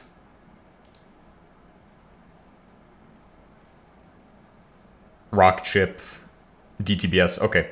Yeah, so all of these system links in this folder are important. So we need to take those and make sure they're where they need to go. What is a system map? Binary. Oh my god. Oh, 10,000 lines of binary. 100,000 lines of fucking binary parameters. Well, actually, at least it's not that bad. Radio antenna. TV antenna. What the fuck? Wait a second. That means I can fucking create TV and radio signals with this shit? You know what I'm gonna do with that. GPU. This is the map of the entire system. Excuse me. This is the first step of being able to actually do shit. Or wait, does it like sync these up? Bro, this is so fascinating to me.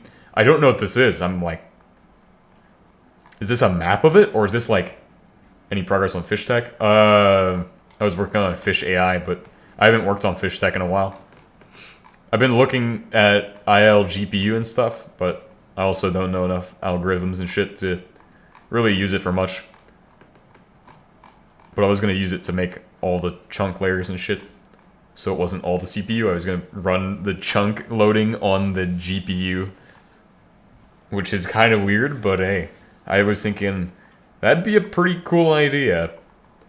But the project's mostly written in C# right now. And I don't really want to write it in C#. I kind of want to write it on... Like, I want to develop my skills so I can write it on D-Lang instead. Plus, I really like doing most of the work myself because, like, at a certain point I'll be like, yeah, I would like to work with other people on it, but obviously I think I should probably get to where it's in a state where it's workable and then work with other people on the projects because I'd rather have the time to enjoy the experience of making it myself for the most part. And then once it's close enough to done, work on it with other people, which is just a side note because I feel like when you're just starting out and then there's other people who are more experienced also working on the project with you at the same time, then kind of ends up being like I'm just working for them and I would prefer to kind of have this be my project. So but then at the end of the day, after it's all ready to go, then it can be other people's helping me out. First boot config.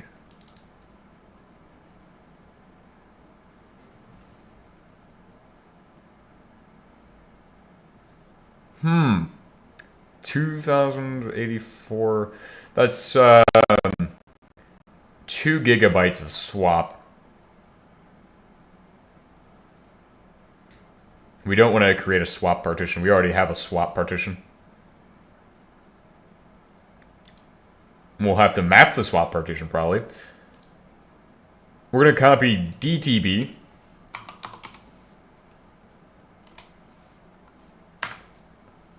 All of the system link stuff, so like this.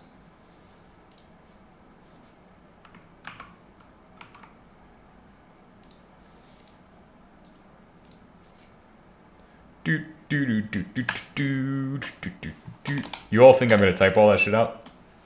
No. Enter. Nice. Doing super good. We're probably going to want the rock chip config. Do I really want that? Config.ini is probably also important. Oh, nice. Oh, here we go. There's SPI, I2C, and an I2CL. Pretty cool.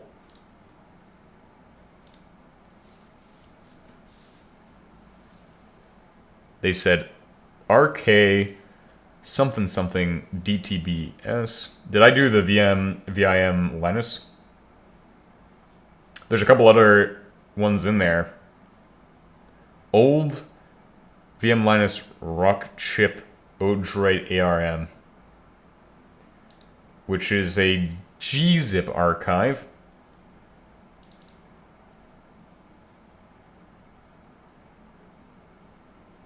.1, which we already have VM Linus in there. What is this?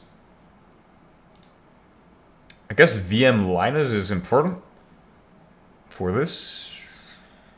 I guess we'll probably move that over there just in case. Yeah. I'm gonna go ahead and say that we move it in there. Am I in Antarctica? No, it's to confuse you. It's deliberate. Alright, so we're gonna do VM. Try out.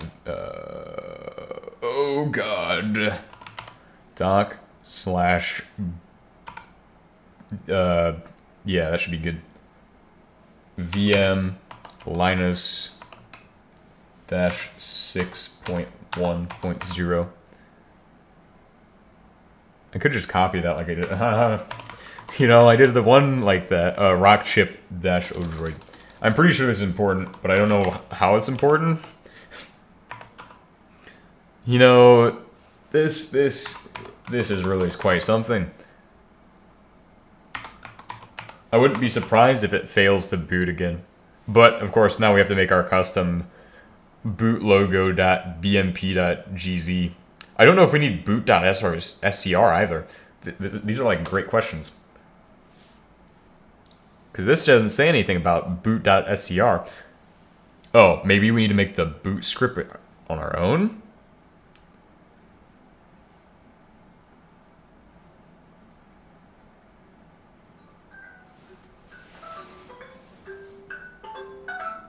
Oh.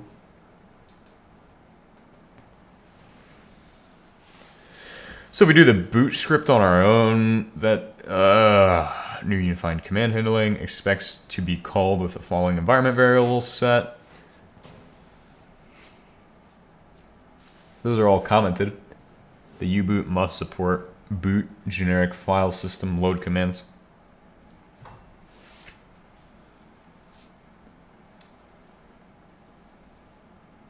Default TTY console.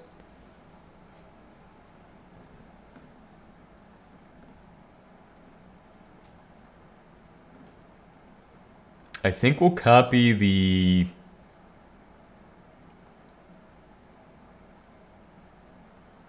additional DTB overlays and okay. Config INI. Boot into alarm.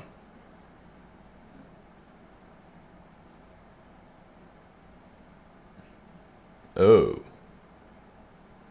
This will be fun. I think it's going to go a little bit far if we can get this shit to even be ready. And then we'll have to mount boot to doc 2 because I think that's what we'll do. Just because it's a absolute pain because I did this to doc 1. But anyway, we need to do the tar gz bmp thing. Tar bmp.gz. We're going to make a bmp.gz now. What we're going to do, we're going to go to reverse and we're going to go to where this says to go. So it says, we're going to copy that. Oh.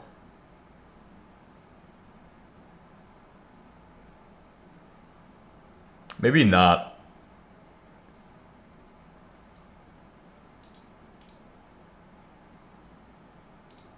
Man, I don't know.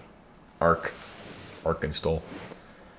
We'll just do the default one. Actually, you know what? I'm not an artist, guys. If you all expect art from me, please be prepared for this to be the only form of art you will get is a fucking another Arc Linux installation episode. On this one, pain. What is it called? Called logo bmp.gz. Boot-logo.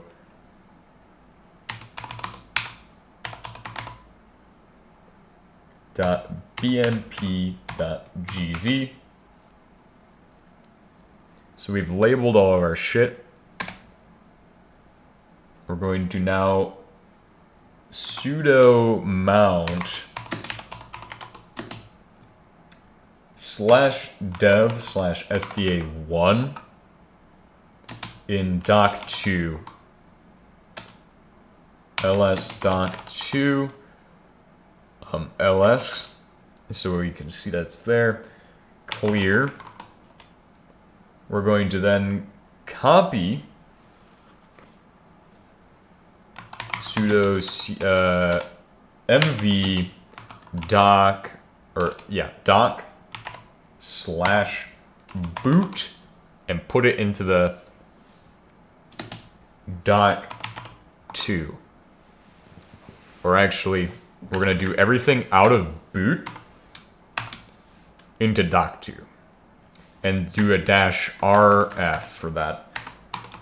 So it will be perfect. Oh, son of a... Okay. It should just be everything then.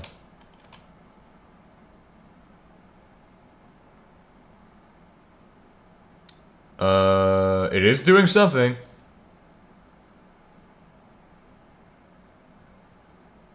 So it cannot create symbolic links for those. ls doc, yeah. And then ls doc/boot. So it still has all of the overlays. Maybe it's fine. So let's try ls doc2. Should be those. But it needs to have the system links. I'm pretty sure. Oh my god, bro. How the fuck? We're so close to doing it. Alright, well, what we're gonna do, we're going to sudo, we're gonna test. We're gonna sudo umount doc and doc2. Or doc2 and doc. Greetings, hello, greetings, human. Very interesting way of saying greetings. Alright, here we go. That should have unmounted them. ls blk to verify. Greetings. I think greetings was pretty funny. Alright, then we should be good, I think. The problem is, it didn't let us move the symbolic links. I'm assuming we either need to copy symbolic links or put the boot symbolic links. Let's research before we test.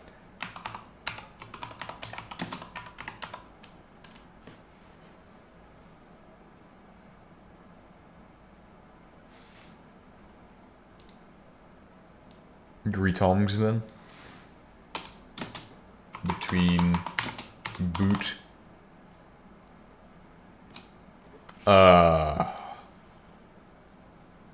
For the Microsoft Data Exchange formats, use symbolic link silk.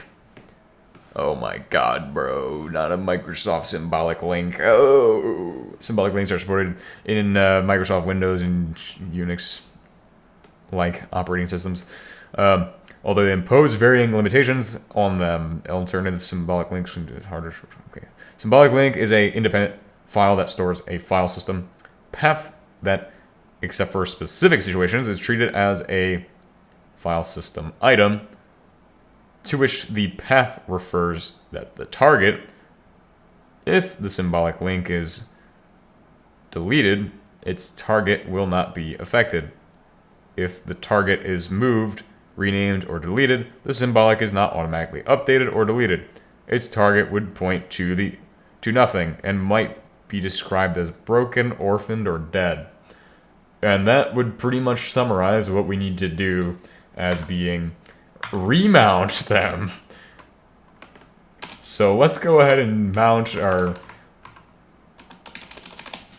/dev/sta3 to doc, and then do the same thing with sta1 to doc2. And then we're gonna go ahead and try moving it then. Using copy instead of move, because copy doesn't give a fuck. So we'll CP from boot, we'll do a -RF in there to fucking make it happen perfectly. Okay. Well, what about if we did it from...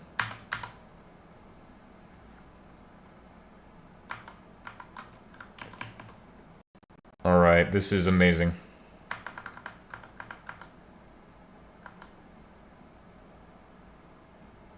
Does the VFAT file system allow these symbolic links?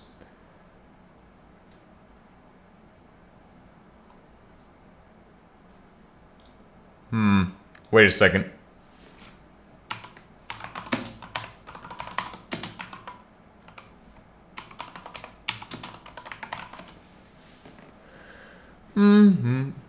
Does not support symbolic links by design, underlying structure, and metadata capabilities required to store Unix-style hard or symbolic links, meaning to create them using standard Linux command like -sn will fail. Operation not permitted. Oh. Oh. Well, that explains why it won't go there. Oops. Well, let's go ahead and U-mount again and just give it a shot. Try it out. Please U-mount all my shit. Thank you. Nice. Alright, let's go ahead and actually try this out now. I think it will work if I just unplug it and then plug it back in and then unplug this shit and remove that. Okay. LSBLK before we do anything. Just to make sure we don't fuck shit up and melt something. Or set something on fire. Alright, we're gonna unplug the power, which will just disable it from our devices. Unplug that thing. Unplug this thing. And replug the power. That should, theoretically, boot up the Arch Linux. But it's red. For some reason, it's red. Why are you red today? Why not choose to not be red for once? Alright, so what we need to do then, it's not doing anything. As a matter of fact. So, do that, do this.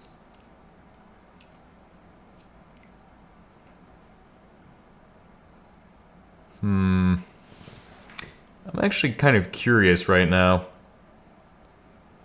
Unplug this. What is it looking like underneath of that thing? Because when I got this, it did come kind of weird. It'd be pretty sad if it's not usable, but it should be usable. It's 100% usability. Yep, definitely. I think it's just gotta have new thermal paste installed, because I think that's why it's kind of bothering me right now. But the actual shit might need that.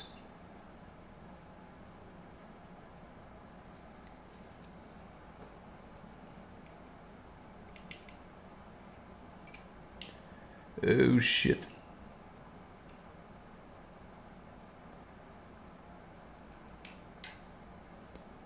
Alright, that's done. And the next one. We're gonna undo the thermal paste and redo it. Because I'm kind of bothered by that as well. Honestly, should do that almost my other systems too. But I only have so much TM30 to give.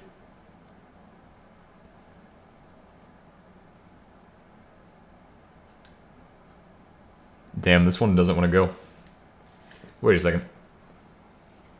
What are we at? We at, We watching this shit? Oh, yeah, we are. Yeah, we are. We're really watching this shit right now. Nice.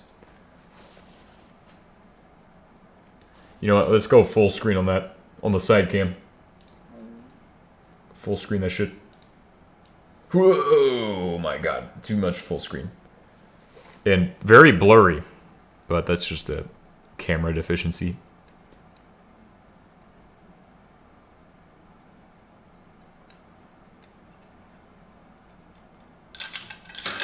Ooh. Oh, there is like a little bit of thermal paste on there. Just a little bit. What did they say was what again? They said that it's kind of a lot of shit on there. Oh, wow, look at this. Fancy schmancy. Whoa. Are those antennas? Or like solder points for some shit?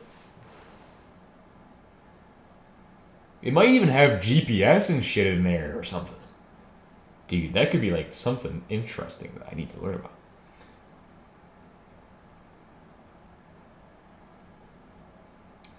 That's the MMC. The other thing right there is the RAM, LPDDR, something. The RAM chips are always like this rectangle. If I pull out the example, actually no. I do have an example, but I'm not going to pull it out. All right, let's go ahead and. Oh, there's now thermal paste everywhere. What am I trying to do? We're trying to install Arch Linux on this thing, but we'll be doing it perfectly. I'm getting sidetracked by the fact that this does not look quite right. All right, let's go ahead and raise the camera. Elevate the camera to a new level to get a good view. Actually, this is a terrible view. Pull it back. Why is it so blurry in there, bro? But yeah, we're looking at the thermal paste and shit right now. I got sidetracked with this.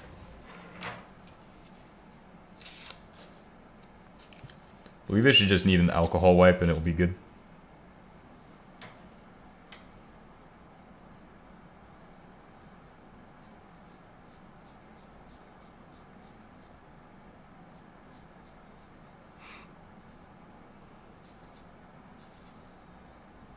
Then we can redo the thermal paste ourselves.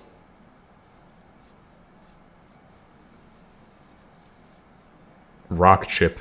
I like the rock chip, guys. Rock chips are nice. Face reveal when? Oh, it's happened before.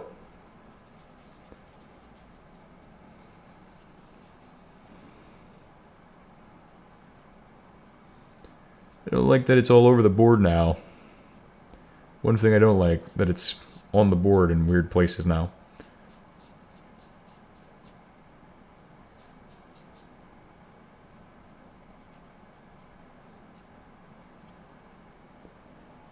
Alright, give it some, get rid of that shit right there. Yep. Get the rest of it, so we can redo the pasting. Redo the paste with,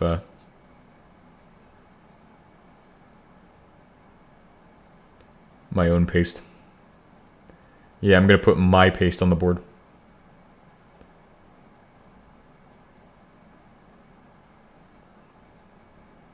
Oh, just give it like dabs instead of doing all that other shit. We could just dab it up. Yeah, dab it up, bro.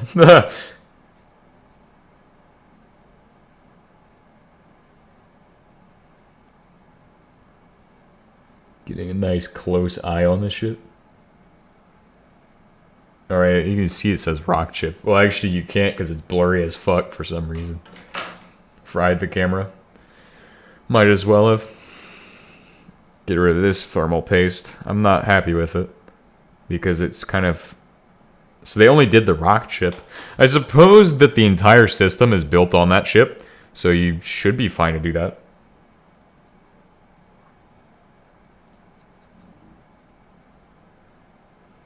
My own paste.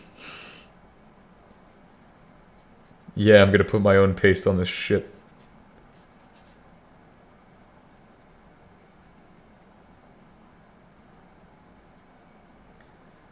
Okay, I've got it off there. I've got to get the sides now too. Got to get the sides.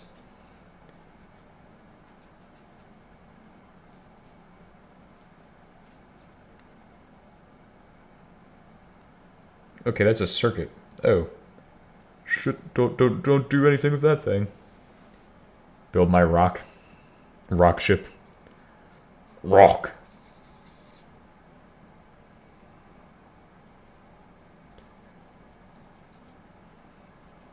There we go. It should be good. Just give it like 2 seconds to dry. And then it will be even better. That's clean. Then this is ready for me to paste it. By paste it, I mean cover it in my paste.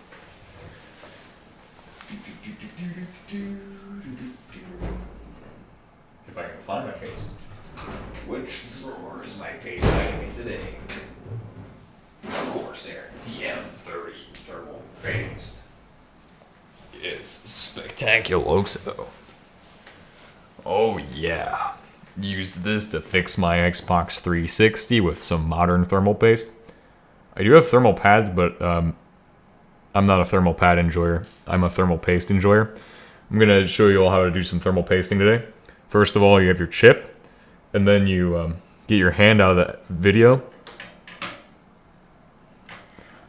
like so, and then you put your thermal paste on the chip.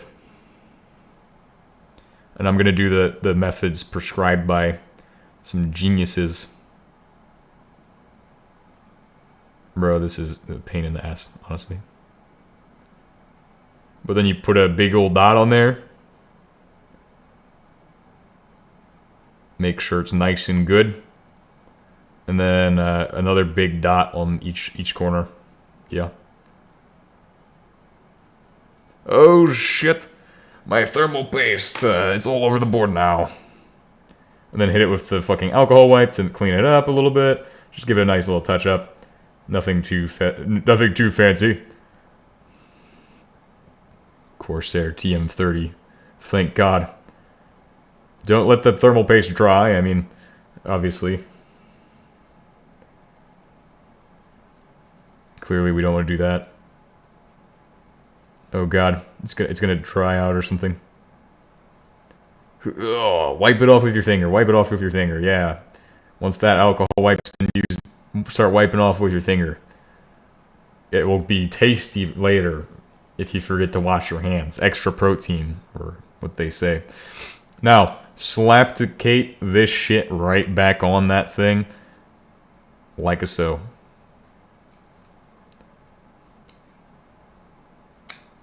And make sure to give it a good press too. And that's how you thermal paste your CPU. Looks good and new. You can't even tell I thermal pasted all over it. Damn, I must be a absolute thermal paste expert. They must call me Fish Tech Tips or something. Finish Tech Tips. And I still got more of this shit left, so you better damn well be sure I'm gonna thermal paste some more shit.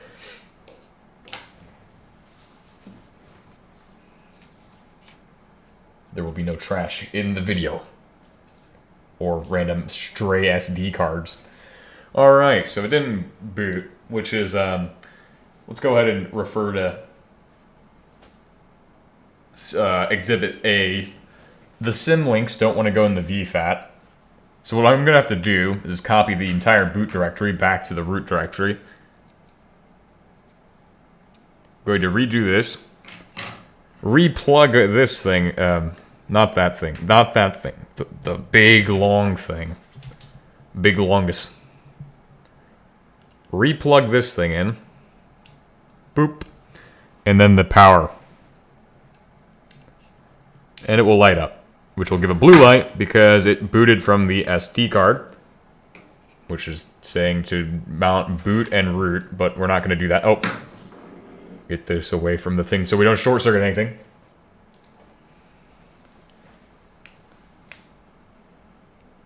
The thermal pasting was so immaculate. such a great thermal pasting video.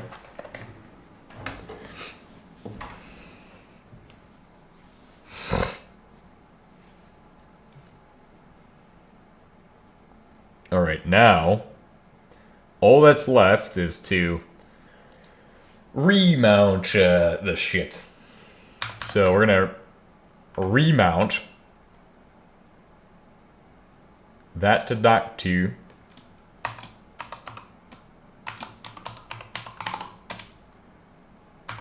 We're gonna remount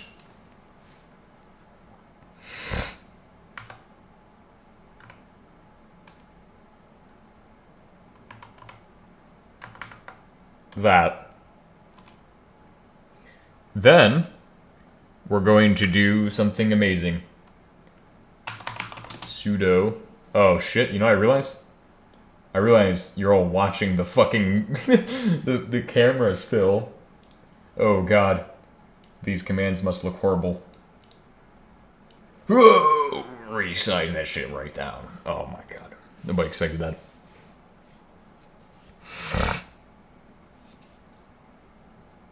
So, we're gonna remake the file system as ext4. Because it needs to be ext4 for all of those fucking symbolic links. I think. Unless the Raspberry Pi 5 had some symbolic links, but we had to make some symbolic links, and it was fucking weird.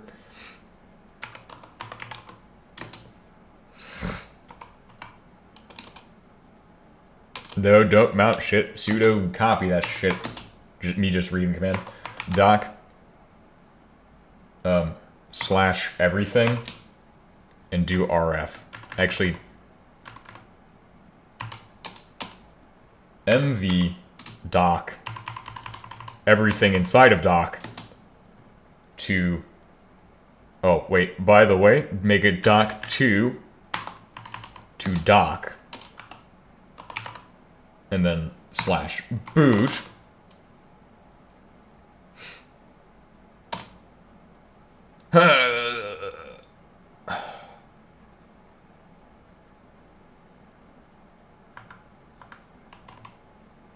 Nice. Are those symbolic links actually working? ls doc 2. DTBS won't go.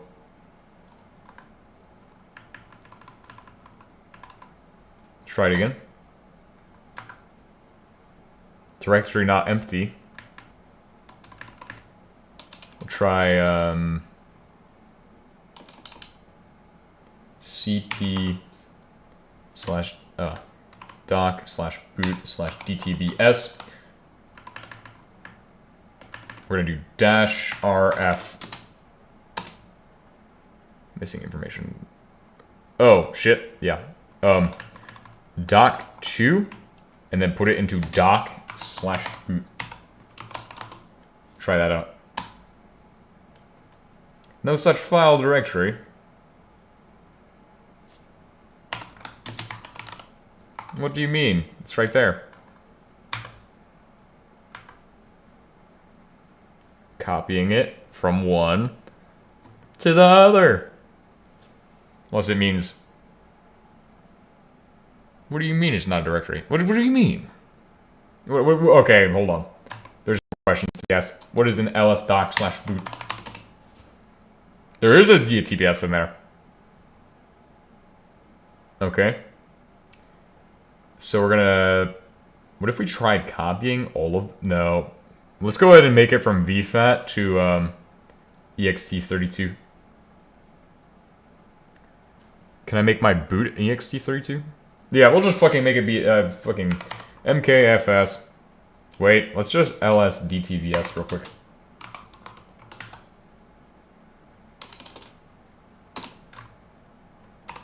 dtbs.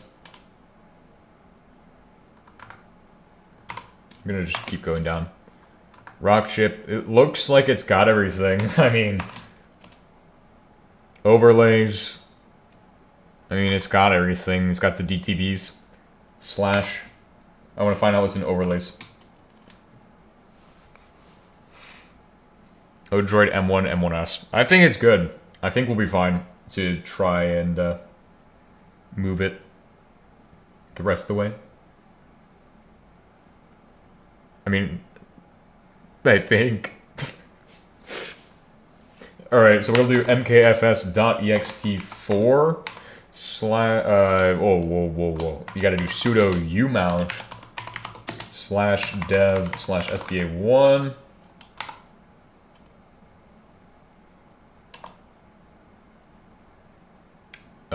ls doc2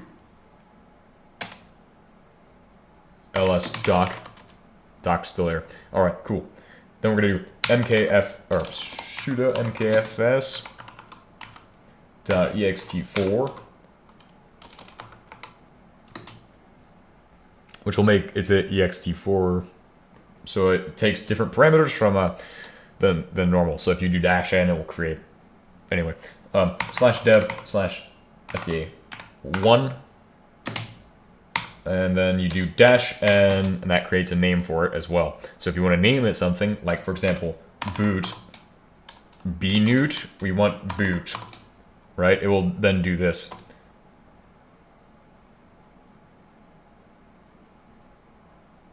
Invalid blocks on boot device for /dev /sda1. What do you mean, invalid blocks?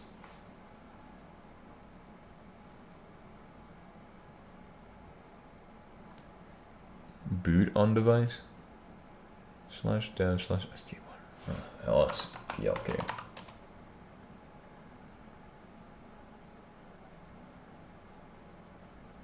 It's there. I mean, oh, I know what it is. It needs to be, it actually is -l.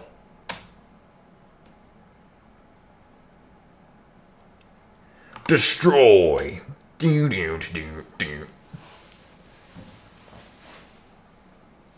Nice, we destroyed it. Alright, time to retry this with extra geniusness. Sudo mount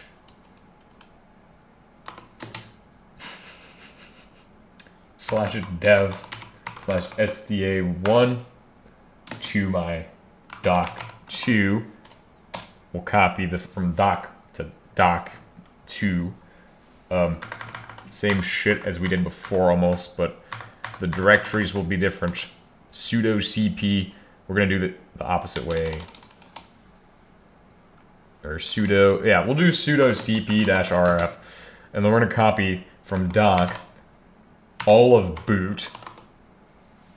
Everything within boot will be going to the other one. Everything in boot to doc2 should be empty. ls doc2, it didn't return any errors, which means our symbolic links are now there. Next step is to sudo our fucking sudo rm-rf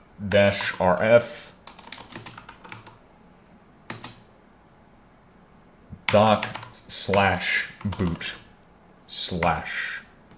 asterisk, just to clean out everything in boot since it looks like everything got moved.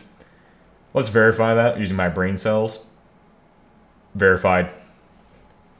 Perfect. ls doc, which should now have boot still in it, but ls doc/boot should be fucking empty. Nothing in there. Perfect. Let's try this again with this configuration.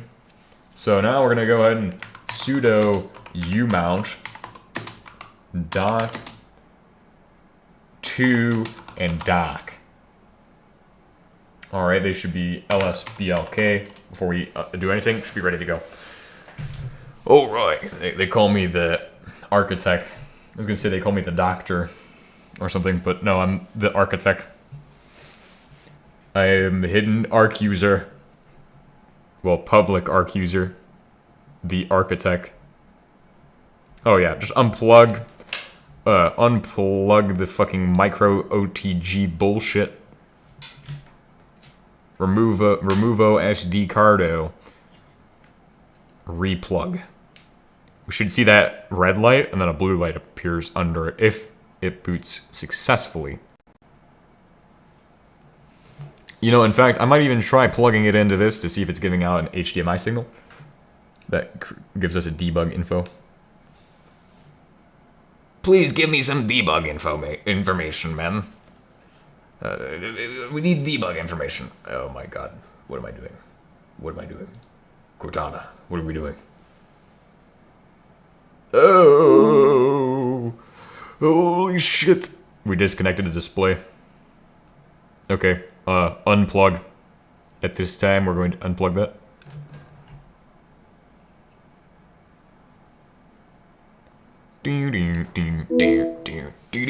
Oh, has been connected, thank God. Alright, thank goodness that happened. Oh, my arc cursor is not there. Oh no. Properties, selector, boom. Oh, wait. That one. You all almost saw the behind the scenes, bro. Almost saw that behind the scenes. Alright, so what did we do before? We did all of that shit to put it on our mount. Or on our block. Or our boot area. Partition. Boot partition. But we need an actual... I think we need to put the SRC thing. Because... it doesn't have like an actual way of... it doesn't have any code. Like, what is it going to do? So I think it might need us to make an actual thingy. A thingus. Thingus Prime. Thingdamus Prime. Oh my god, bro. This fucking... shit is insane.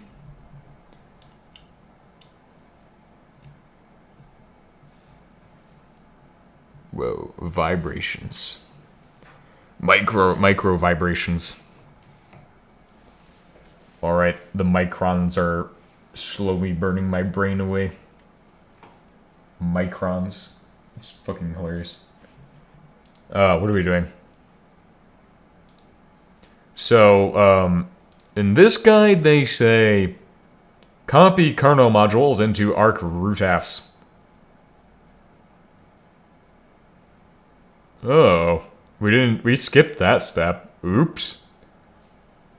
Oops. Alright, so let's go ahead and investigate a little bit more. There should be a doc2 inside of my directory here, which has all of this, which we can investigate. Obviously, this is all Ubuntu Sloppo. Almost as bad as Kubuntu, but worse. This is Ubuntu for... oh, I don't think it would be as bad as Kubuntu. It's got GNOME Desktop, though, so who knows. Symbolic links for bin, lib, sbin. I assume... those are the symbolic links. It has a... kernel thing. So that'd be etc, right? User lib / modules 5.10.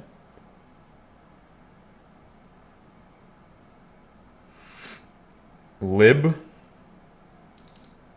Holy shit. App armor? What the fuck is all this? Okay. We're gonna copy all of that in there.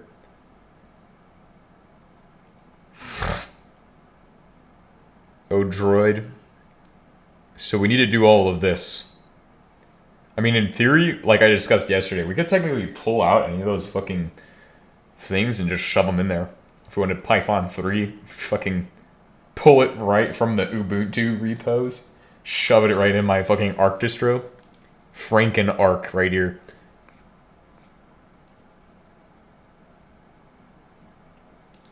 Alright, so we're gonna have to do cp dash, actually, doc, so mount, sudo umount doc, actually, /dev /SDA 3. Oh, you know what we could have done? We could have piped grep. Bro, you know what I just thought of? Technically, we could have piped into grep and then piped out SDA and then done some fucking crazy shit. I wonder how many pipes you can pipe. I think that's what we need to do. Mount it to the dock. Which that is... Right, I did U-mount instead of mount. I was like, what the fuck? Boom. Alright, so we got that U-mount queued up. I definitely meant to do that shit. Alright, so it's under lib, modules, and then 5.10 odroid, ARM64 root. And then put into root user modules. I mean, I can't really see it that well because my screen's like fucked up and you all can't tell. But yeah, all we have to do is that shit. So, let's see the actual thing. So we're gonna look at our modules. Oh, U-boot's in there. I don't think we need that shit. Kernel or modules.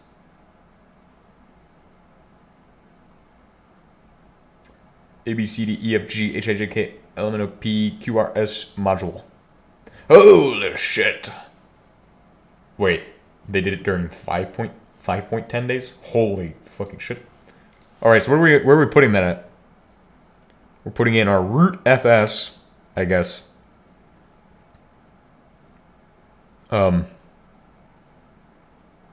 Yeah, so we'll just go ahead and sudo cp-rf. I think you don't need to do the F part, but because in this, I'm gonna do the F anyway. Fuck these guys. They probably, yeah. The guide's probably wrong in some capacity. I'm not wrong for doing an F. It just means suppress complaints or some shit.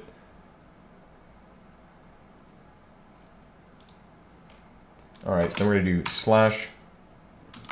/desktop/ reverse engineering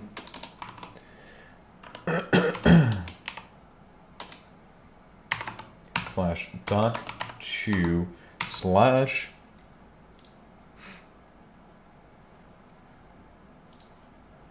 lib /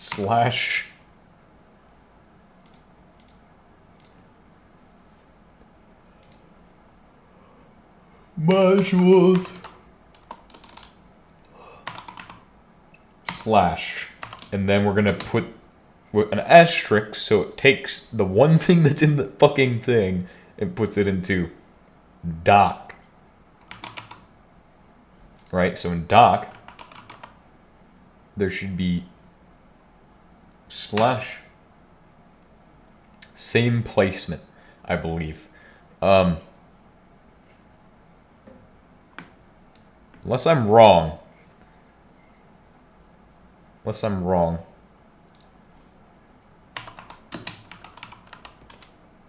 Yes, just lib. Straight to lib. Alright, so we're gonna do lib ls / lib. Holy shit. But I should see modules in there.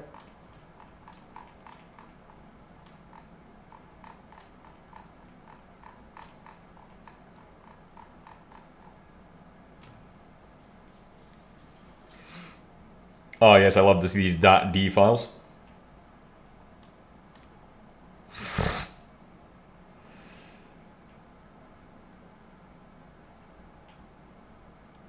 I am, of course, the nuclear engineer here. Engineering my nuclear Linux. Next thing you know, we'll have pipe, or actually / modules. I was gonna do pipe grep module, but no, you don't need to do that.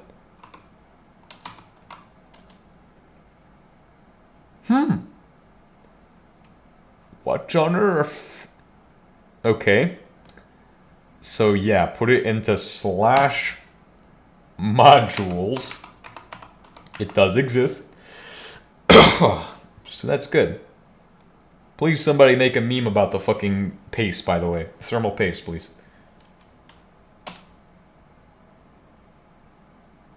Alright, we're gonna go ahead and ls doc slash module or lib slash dodules.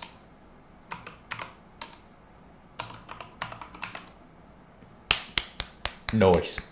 Noise. Noise. Got him. Perfect shit. Alright, what's next up on the list? Is it test? Do it again. Create boot.txt.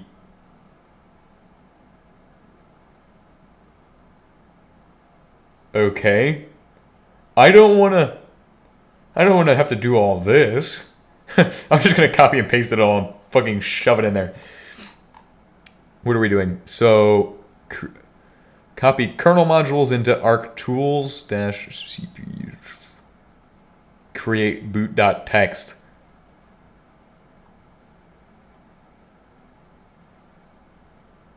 God damn. Complex as hell.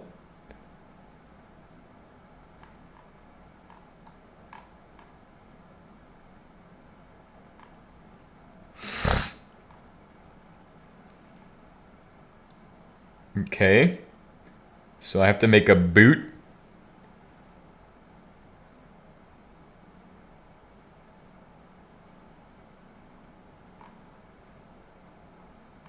Or is this them booting right here?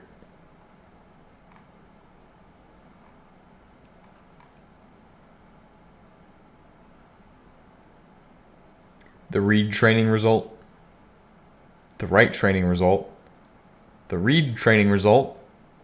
The write training result. CA training result. You boot SPL in it.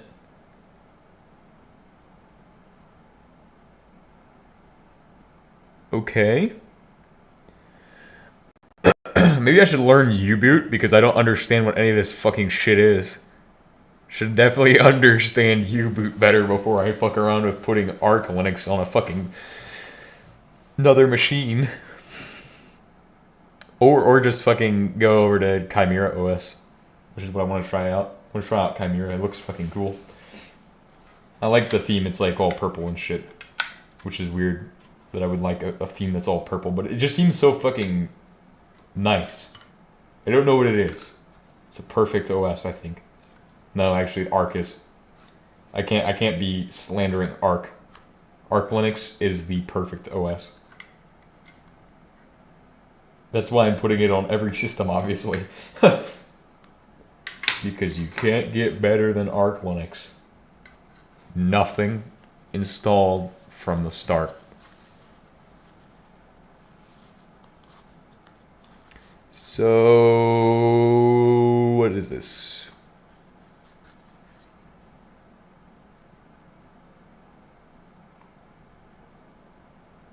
Oh. Wait, I scrolled past everything.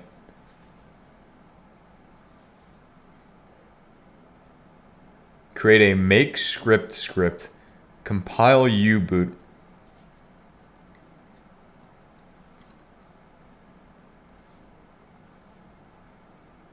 Alright, where is this going? These are going in boot, right? I think they are going in boot. Alright, so what we're going to do is we're going to make some new files. Alright, so we're going to go after it with some new files, guys. I'm going to go over to here, dev, sda, odroid, whatever the fuck. Actually.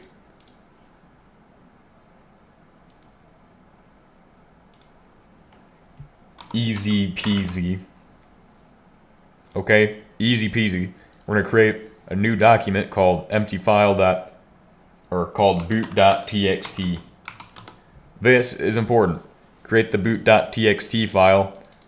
Opens the boot.txt file. Fucking hell, we don't need no vim. Open with other application. The default application is not supposed to be that. It's supposed to be the greatest, most legendary fucking Kate. Use Kate, bro. Kate's a good editor. Not Zed. Whatever Zed is, bro. I thought Kate was set to the default. I guess not.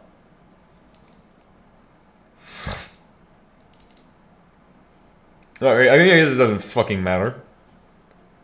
All we're doing is copying and pasting some of this code in here.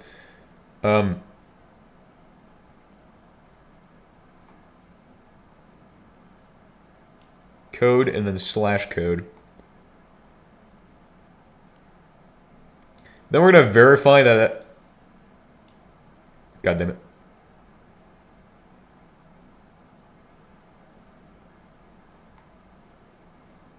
Code to slash code.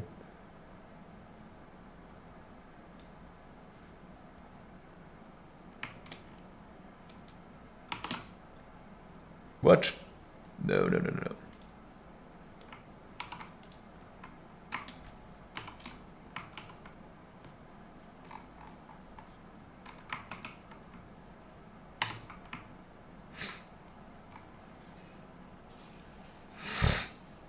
Zip and ampersand. Lots of ampersand. If and fee. I guess it's like closing out an if statement. Sent to board odroid variants. Let's check what the other one is. Because I think... Okay, that works. But I think that inside of doc 2, there's another... Alright, inside of doc, which is where this is going to end up going, there should be a...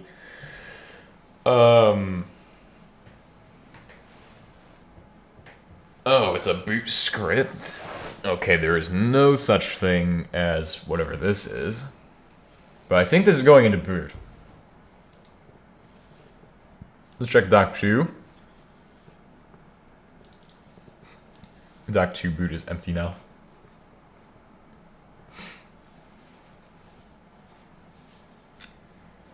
Where does this go at? 'Cause I'm curious. Very curious right now, bro. I'm trying to figure this shit out. But that should do it, I guess. I mean, the actual thing here is gonna do the rest of the work, I think. So we'll just do what he's doing, because it seems like it's worked for him, so... yeah, we're gonna go ahead and control save this shit. Now if I go back into my fucking engineering folder. Easy peasy. Root.txt, bro. Oh! Oh.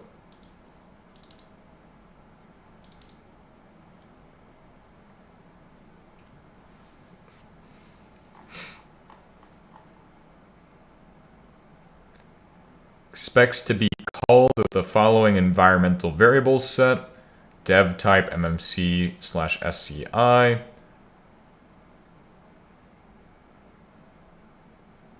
dev num the device number of the given type, boot part the partition containing the boot files introduced in uboot mainline 2016-01, prefix within the boot partition to the boot files, kernel address to load kernel, and then all of that. So those are apparently expects to be called with the file and variables. So that's environmental variables that need to be set, I guess.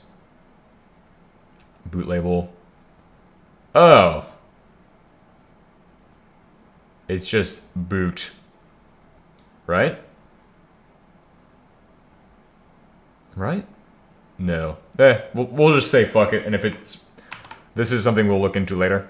We just copy that shit over to the other thing and copy it to boot, I think. Then, we need to create this thing, this abomination. Create folder, mk ultra. No, actually, don't create a folder. Fucking hell. create an mk, a ./mk_scr.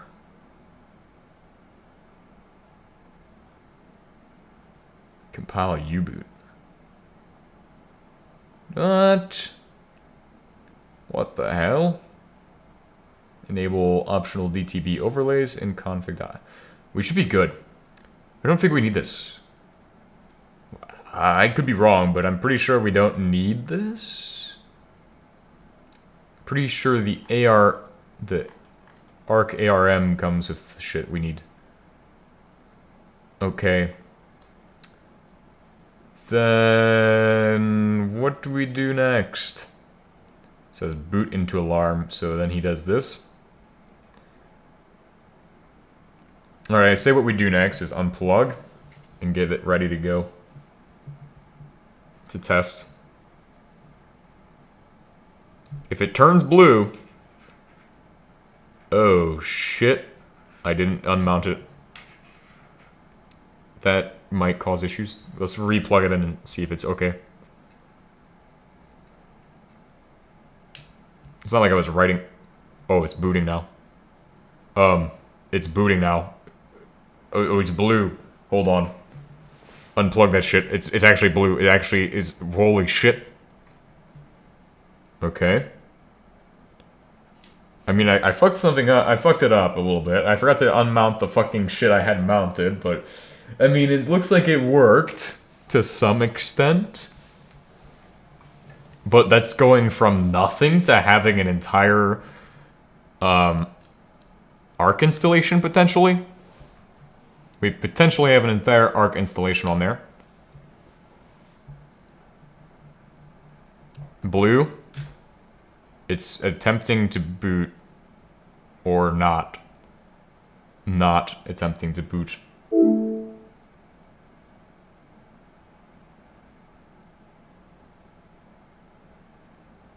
Rock chip?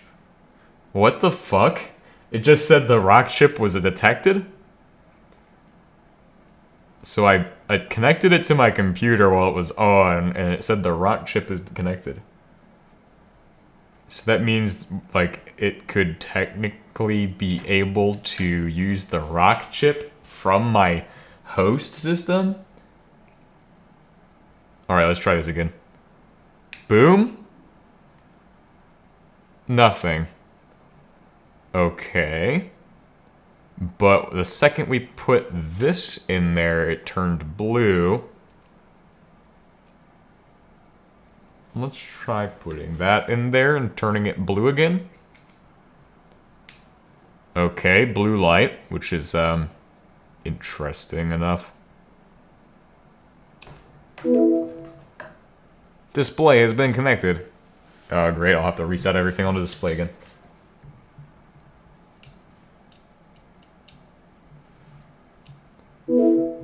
Okay, rock chip has been detected. And then root and boot are okay. I think because that is still connected, it didn't do any of the changes, maybe? Oh!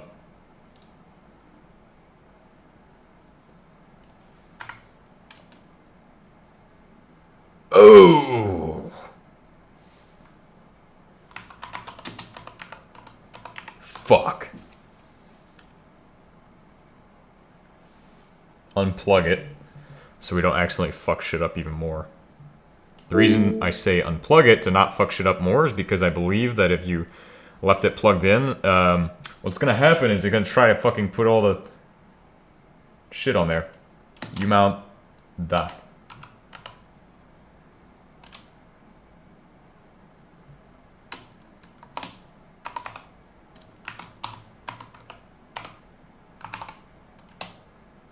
Okay, so dock's gone. Dock is gone.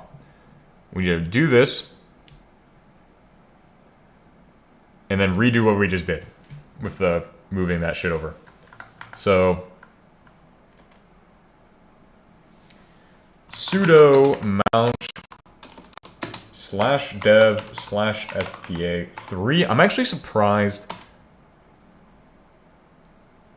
LSBLK. Holy shit, it's been formatted. Excuse me, what is wrong with this shit? It shows up in the actual... Oh, God. The entire installation process has been screwed up.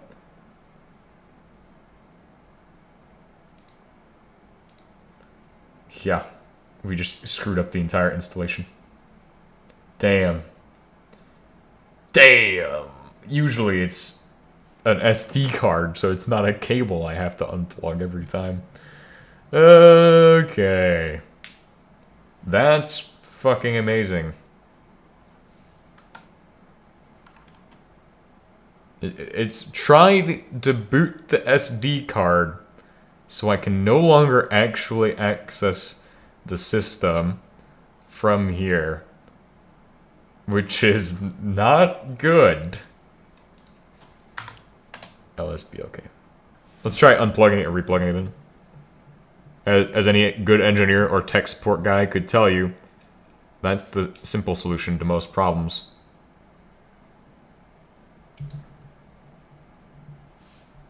Unless it's booted into the USB, and it's not going to output a signal for some reason. The Pi was an easy one compared to this one. Okay, no HDMI signal for my device. Fucking unplug, hurry. Hurry. Oh my god. Oh, I didn't even fix the fucking display for you all. My bad. Properties. There we go. Now it's good.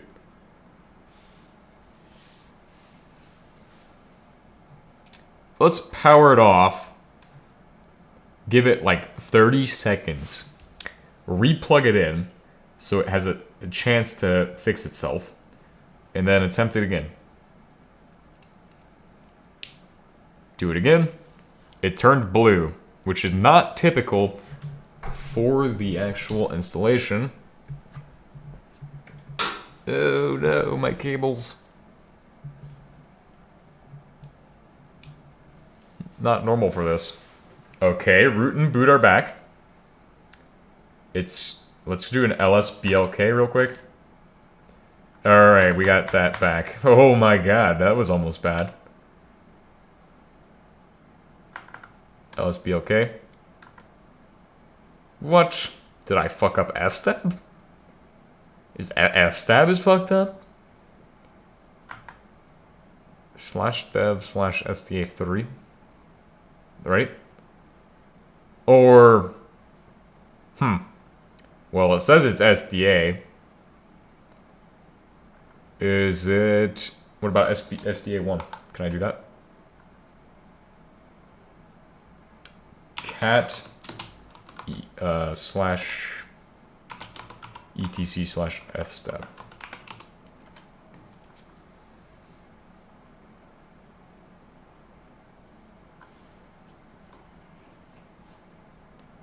Which lists that we have just the NVMEs. Fstab isn't picking it up. Fascinating. Fascinating. Let's see. See Fstab 5 for details.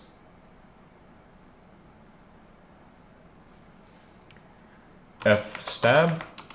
Is that a command I can use? No. Alright, let's... Oh, we do have a VFAT signature, and that's on my NVMe. Okay, never mind.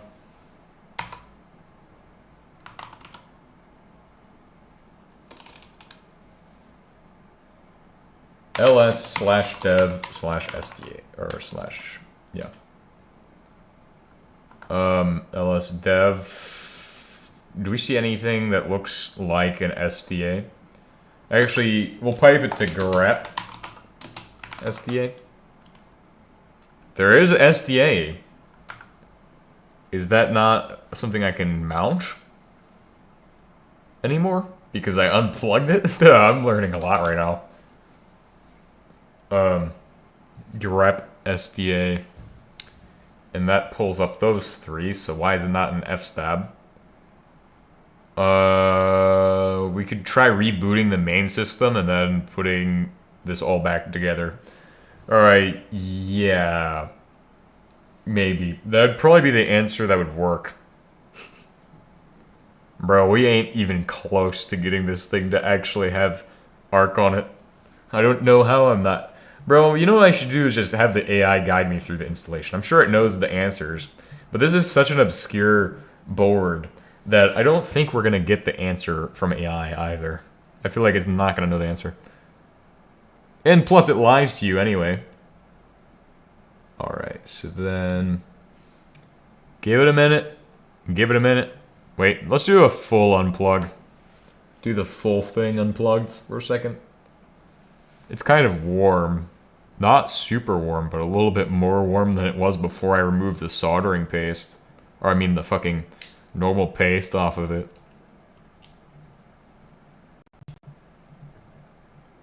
Shows up. And there's root and boot. They are there. Cat etc fstab. Fstab isn't doing me shit. Let's mount them with Thunar. So we'll mount them via Thunar and then try it that way. They show up in Thunar. Mount it.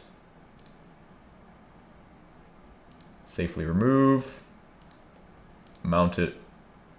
And safely remove. And then we can try that again.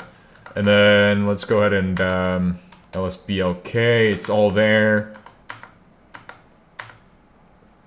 Cat etc fstab. They're still not on fstab.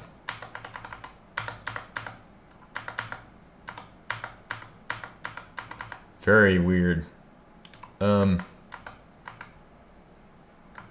This might be a project we have to pick up at a later time because this is not going well. I would say solid 5 out of 10 for installing Arch Linux on a fucking odroid m1s. If we can actually get this shit to actually install, I'll have to learn a lot more. So we'll have to keep going at it tomorrow. If I decide it's not able to do it today. However, I believe we have to, or could try to add these in there. That background. I think we can just add them into fstab, but I'm not going to try that because I don't want to break shit on my main system. So what we're going to do is say that it's time to screw around with something else. Since we started the stream with the Pi, I'll show you all the Pi now in its current form. Even though we didn't manage to successfully do what we're trying to do, we didn't fail at it, at least. We can pick it up tomorrow, and we should be able to figure out where we left off with that one file. So, attempting to get that installed on here. What I'm going to do is remove this, remove that. I think it could be a potential issue with this, the SD card, not registering it as a UMS device.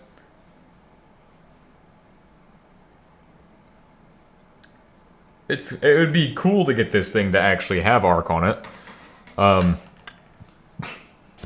That was a massive failure, though, I think. I think that was a massive failure. We won't find out until I reboot tonight, or do my typical shit with my computer tonight. So we'll put the odroid over there, and we'll pull out the Pi to screw around on that some. The Pi. The Pi has been upgraded quite a bit since you all last saw it. This has the ArchPi 5. It is a Raspberry Pi 5 with Arch Linux on it. I actually got the fans to work now too.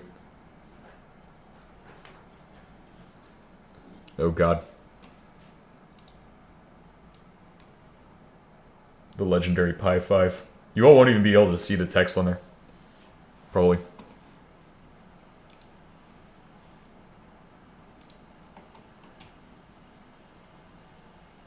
Nice. It's been upgraded quite a bit since the last time you all saw it. Let's go. I'm gonna turn off the lights. Oh.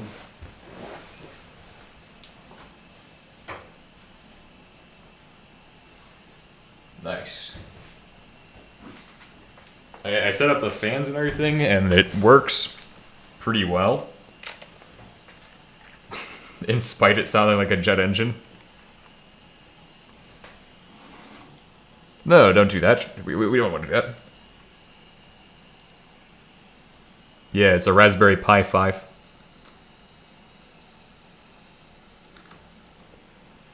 And somebody was asking me to set up the other stuff on here.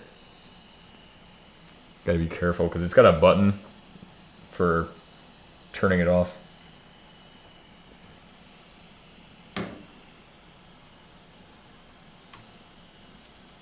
There we go. That should be good enough. Get a good view on that. It's as good of a perspective as possible. But this camera's shitty. Shitty 2000s camera has come to bless us with some great footage today.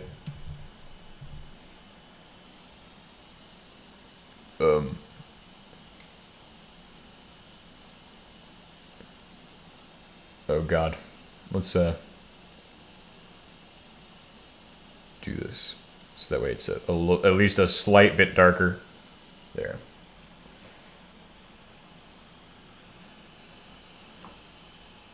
.5-inch GPIO display on this thing. Let's see. What do I need to do? Oh, right.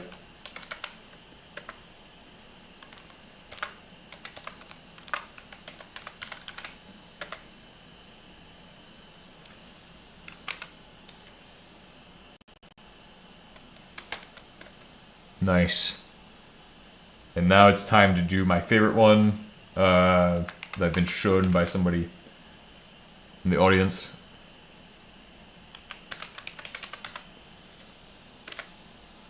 ASCII Aquarium. Actually, everybody wants to see fast fetch. To prove that it's a Pi with arc on it. There you go. That's your Pi with arc. That's your ARC logo right there on a 3.5-inch SPI display. Get deleted by ASCII Aquarium now. Very cool. Probably, if not the coolest device of all time.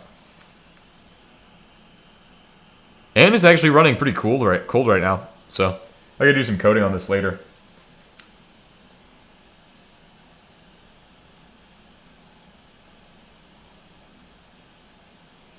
Yeah, you can get, it's called ASCII Aquarium.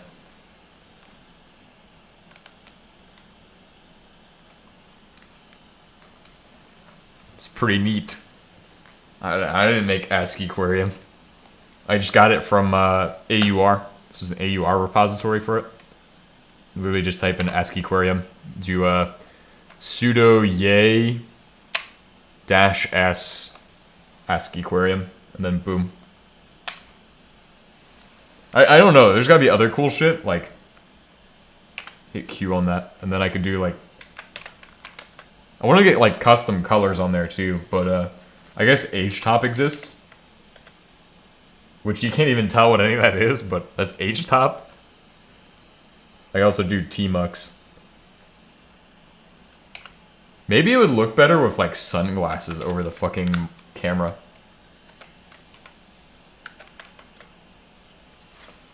Bro, I can't even see it half the time. It's kind of hard to see. Maybe some slight modifications to the back panel lighting could do it some good. Like sunglasses over the camera. Would probably do some good shit. Duct tape sunglasses over it. Maybe. Bro, I can actually put sunglasses on my fucking camera. Ain't no way. Bro. Don't want to touch the camera or it will fucking explode now.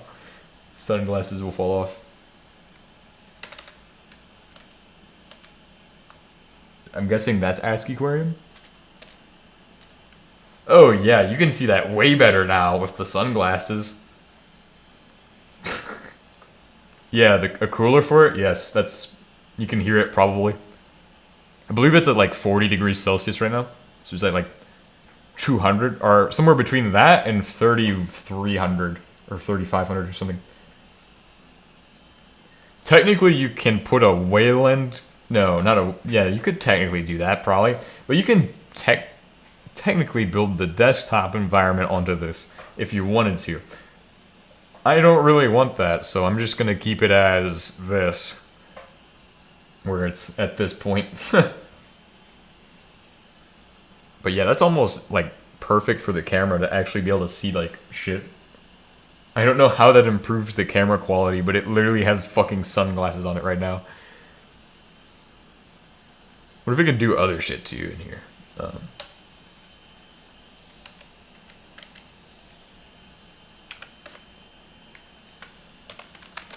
can also Tmux.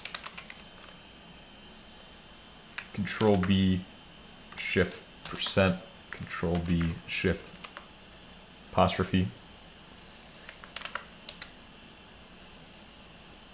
Could do GNU. You can do this on the Pi. Control, you could technically open multiple ASCII aquariums. We got ASCII aquarium number 1.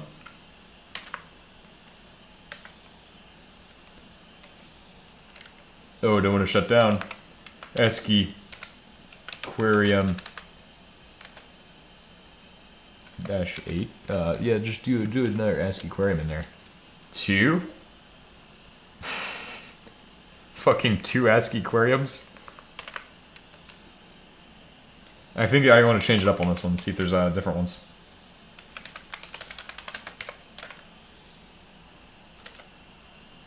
Oh, well, I just did -H and it did that. So there's that. I need more cool shit to do on this thing, so please, somebody help me with cool shit.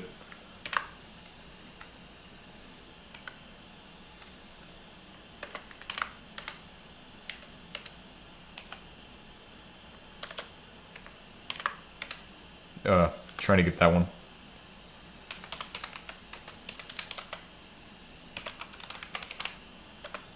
And then one last fast fetch before we end. Yeah, you gotta do it twice. Oh, and then you can kind of tell what it says. You can kind of tell that that's the Arc Linux Arc. I mean, the sunglasses make the camera quality better for some reason. Anyway, I'd like to thank you all for watching. And cooling for what? Well, the Pi 5 needs cooling because it gets hot as fuck. Bro, it doesn't even... Like, it gets hot as hell, and it doesn't even have to do much. Like, you can just have it sitting there, and you can smell it heating up.